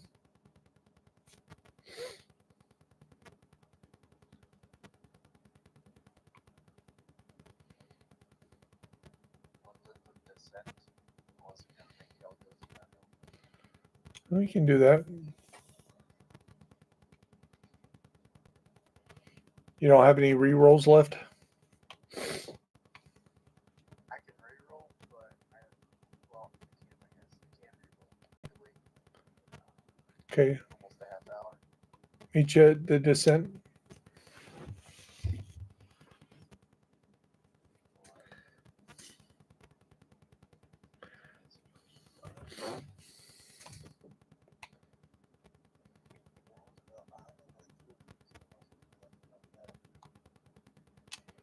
No.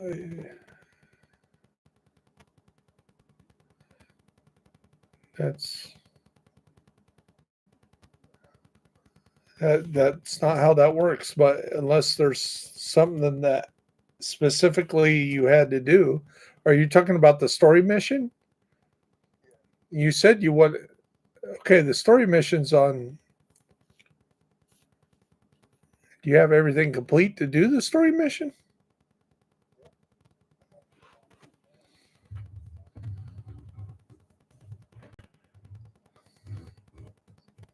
Oh,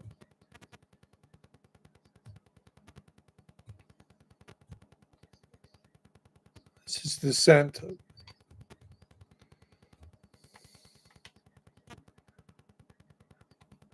So you pick your weapon. It has nothing to do with builds. It has everything to do with kind of what the luck you get and There's a repair kit, jammer pulse, light fire, jammer pulse. jammer pulse. Yeah, definitely jammer pulse.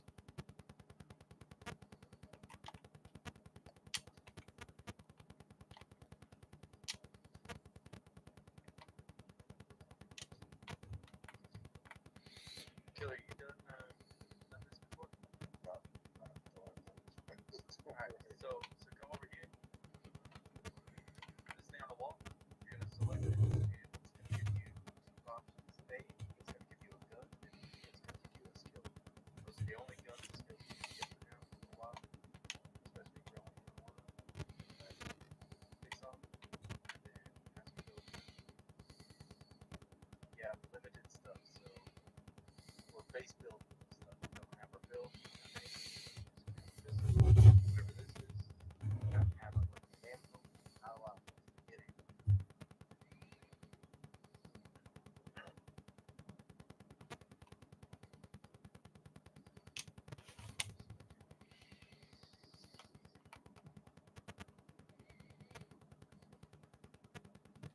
Once you get in here, you're gonna notice 2 or more doors.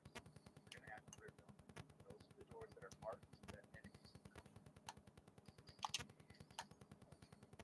And then we gotta go through so many of these rooms into a boss room. After the boss room, that's one loop. There's another loop. Yeah. But it can get harder, you can get better stuff. There's a lot of things that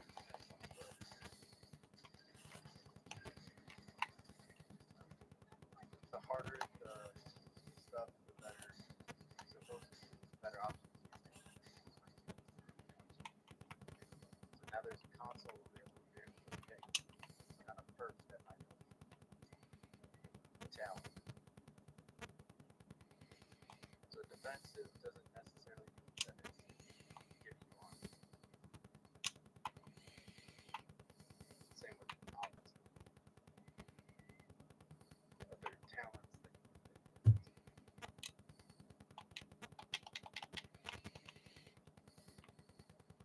killing an enemy for 7% armor over 5 seconds. Oh shit. I will take that. It's your turn, Wolf. Okay. Under the slug. So once we all get our talents and things we move into this area, you see how there's 2 things. There's one that's hard, one that's so since my name is underneath the little map to the left, mine's Master Pick, maybe one or the other. That way people match me. And you're not forcing the entire team to do hard the whole time if somebody else wants something else. Hey man, I'm trying to get the loot. Just go red and yellow.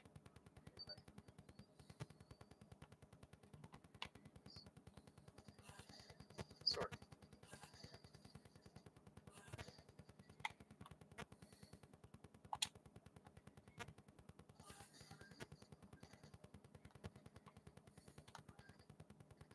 Like that, trying to disorder things.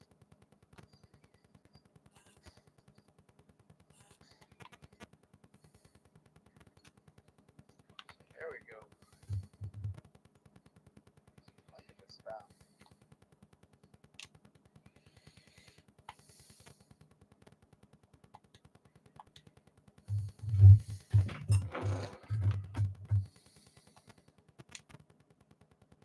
Alright.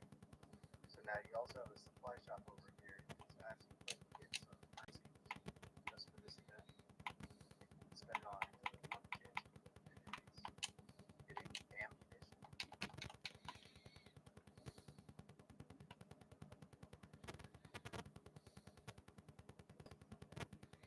And now it's your turn. Your turn to choose the room. There we go.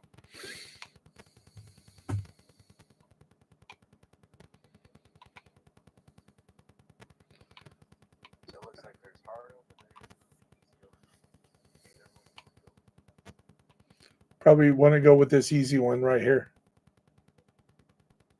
Say man's running over the hard. Alright. We're just trying to get through wave 1. We're not trying to get to the nemesis. Yeah, I'm not trying to do the whole thing. Just get the sample by doing one loop. But at some point, if you want to do a full run, not do down. We got Bear and myself, maybe like try and get another person in here. It's pretty cool.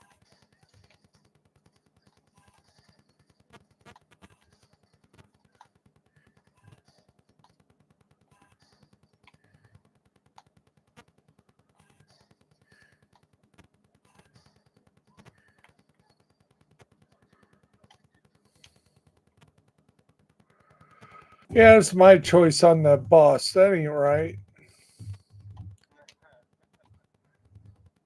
get to choose if you want to do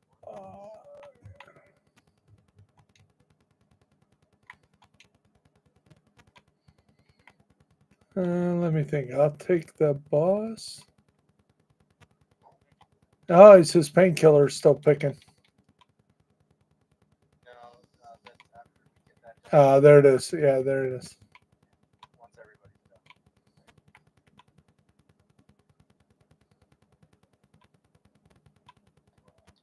Actually, I don't know. Maybe it's because there's 3 people we have to go through that extra one. Maybe.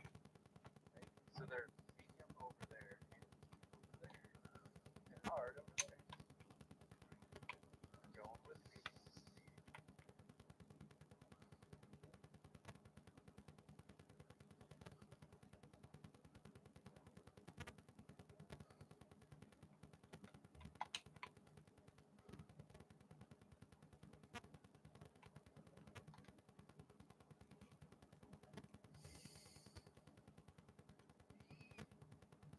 All right, ready to. Hey, where are you? Vein disconnected. I think a lot of times his wife calls him away.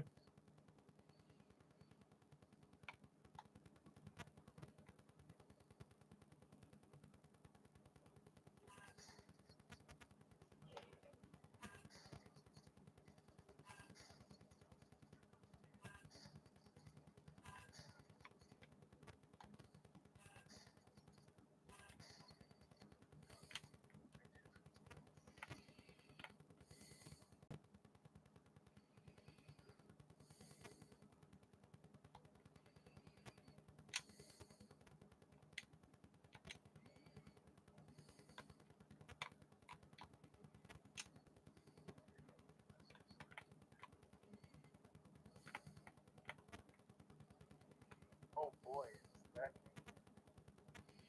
Kiss.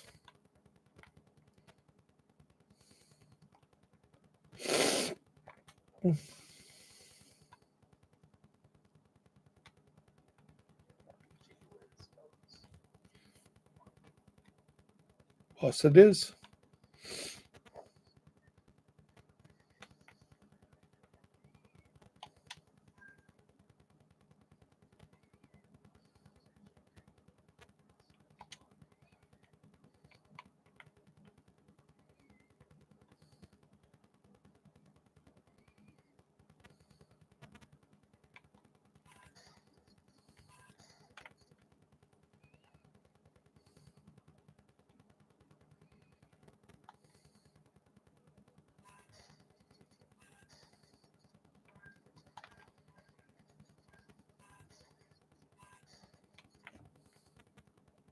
I'm trying to play range to sort of.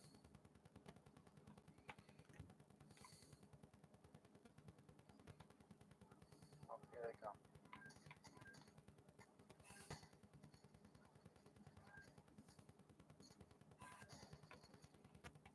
Behind you, behind you.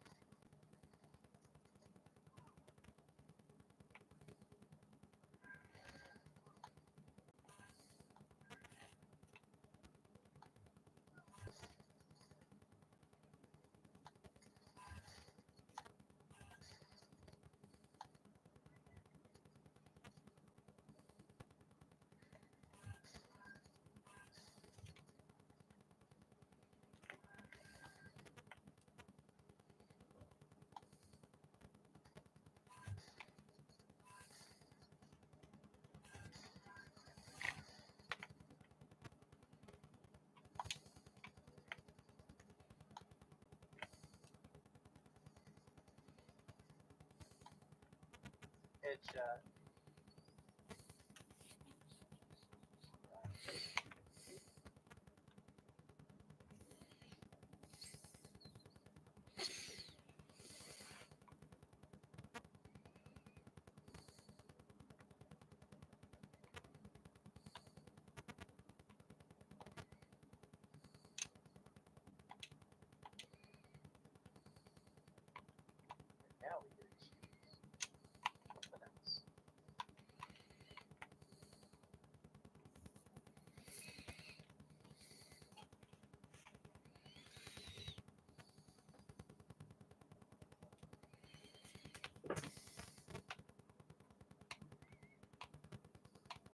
Go back to DC.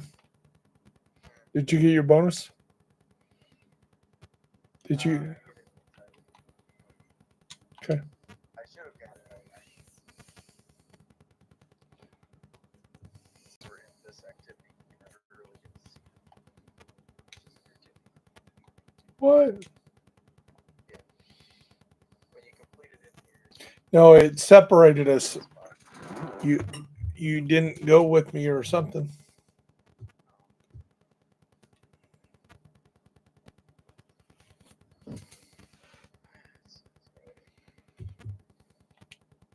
Gonna be on tomorrow? Yeah, always. Was there anything you wanted to do for No, I'm just gonna work on probably another character's directives and stuff. Tomorrow's a yard sale day, so I don't know what time I'll be on. Probably late. So we'll see what Dad's really how this goes. Hopefully it goes good without incident.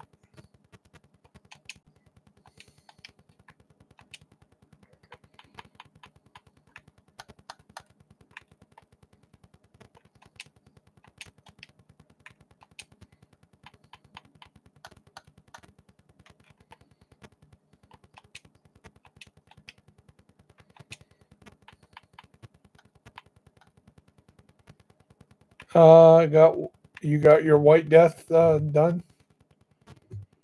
I got 3 of them. You say your White Death is proficient? Yeah.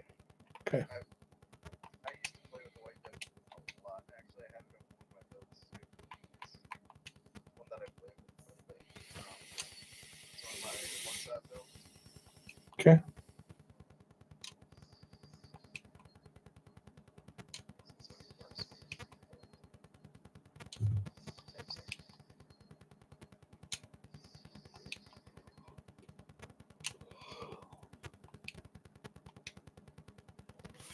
it works.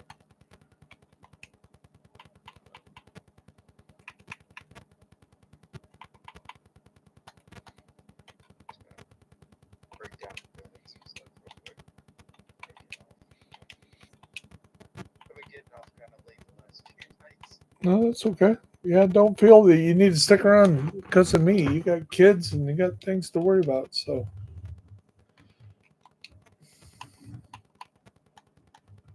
I wish I had somebody to worry about these days other than my dad.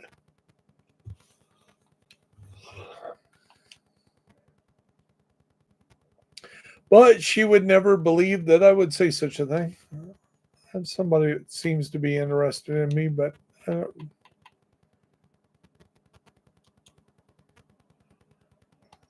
see how that goes. Who knows? She may be one of the ones to watch my video. That's the way she. I don't, I don't like being ghosted.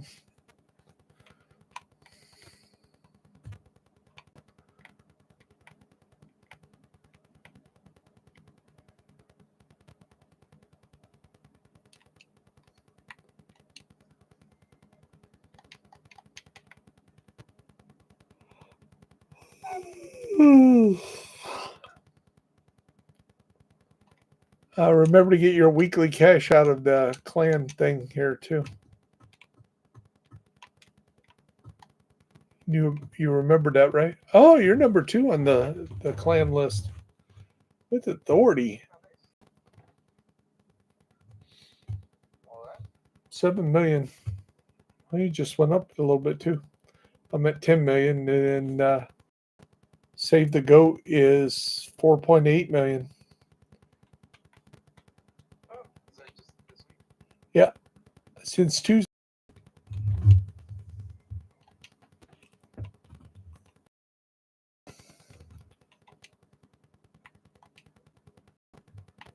I'll have to make sure to make that happen.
Oh.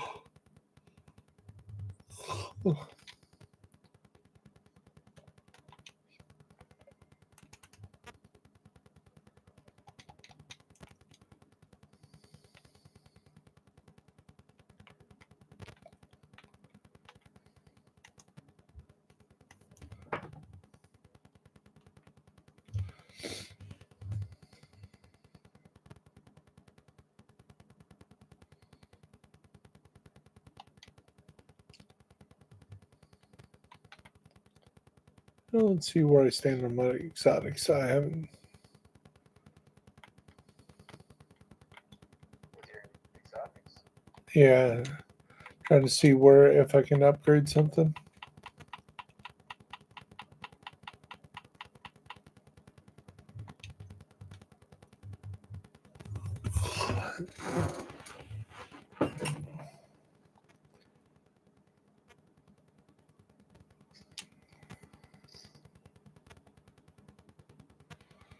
Yep, six exotics today. Well, and I spent 3 earlier, so nine exotics today.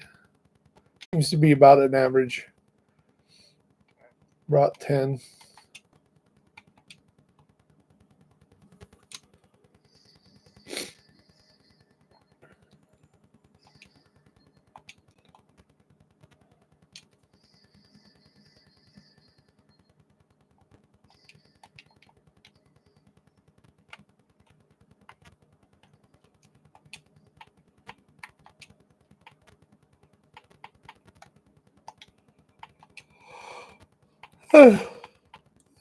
Actually, I have 10 because I haven't broken down that Acosta Go bag yet.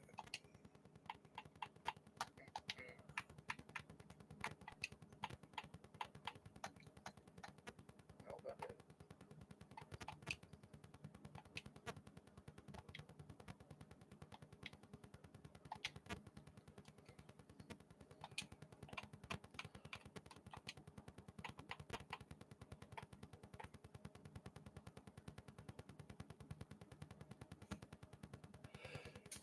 So I have a Seska knee pads that is triple.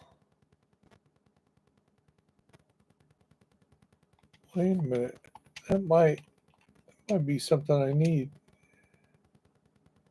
Oh no. See if you need this for your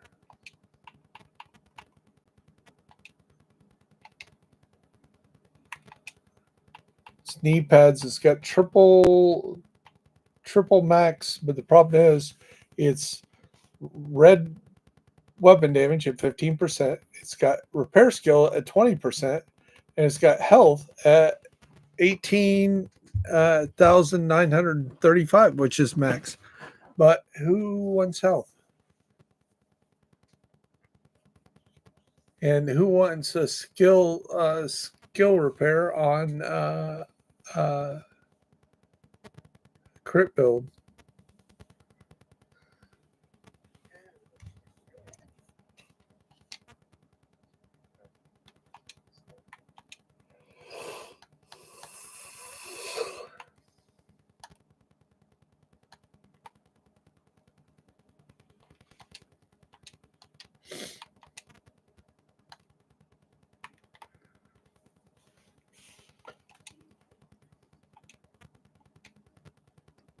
I got a Scorpio. That's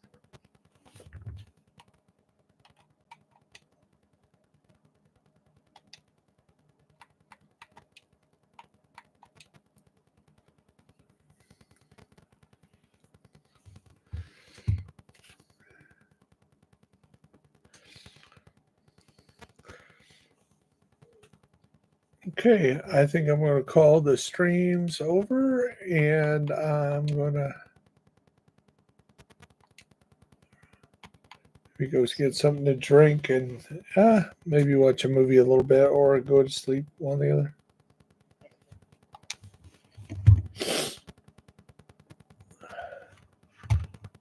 Could work on the video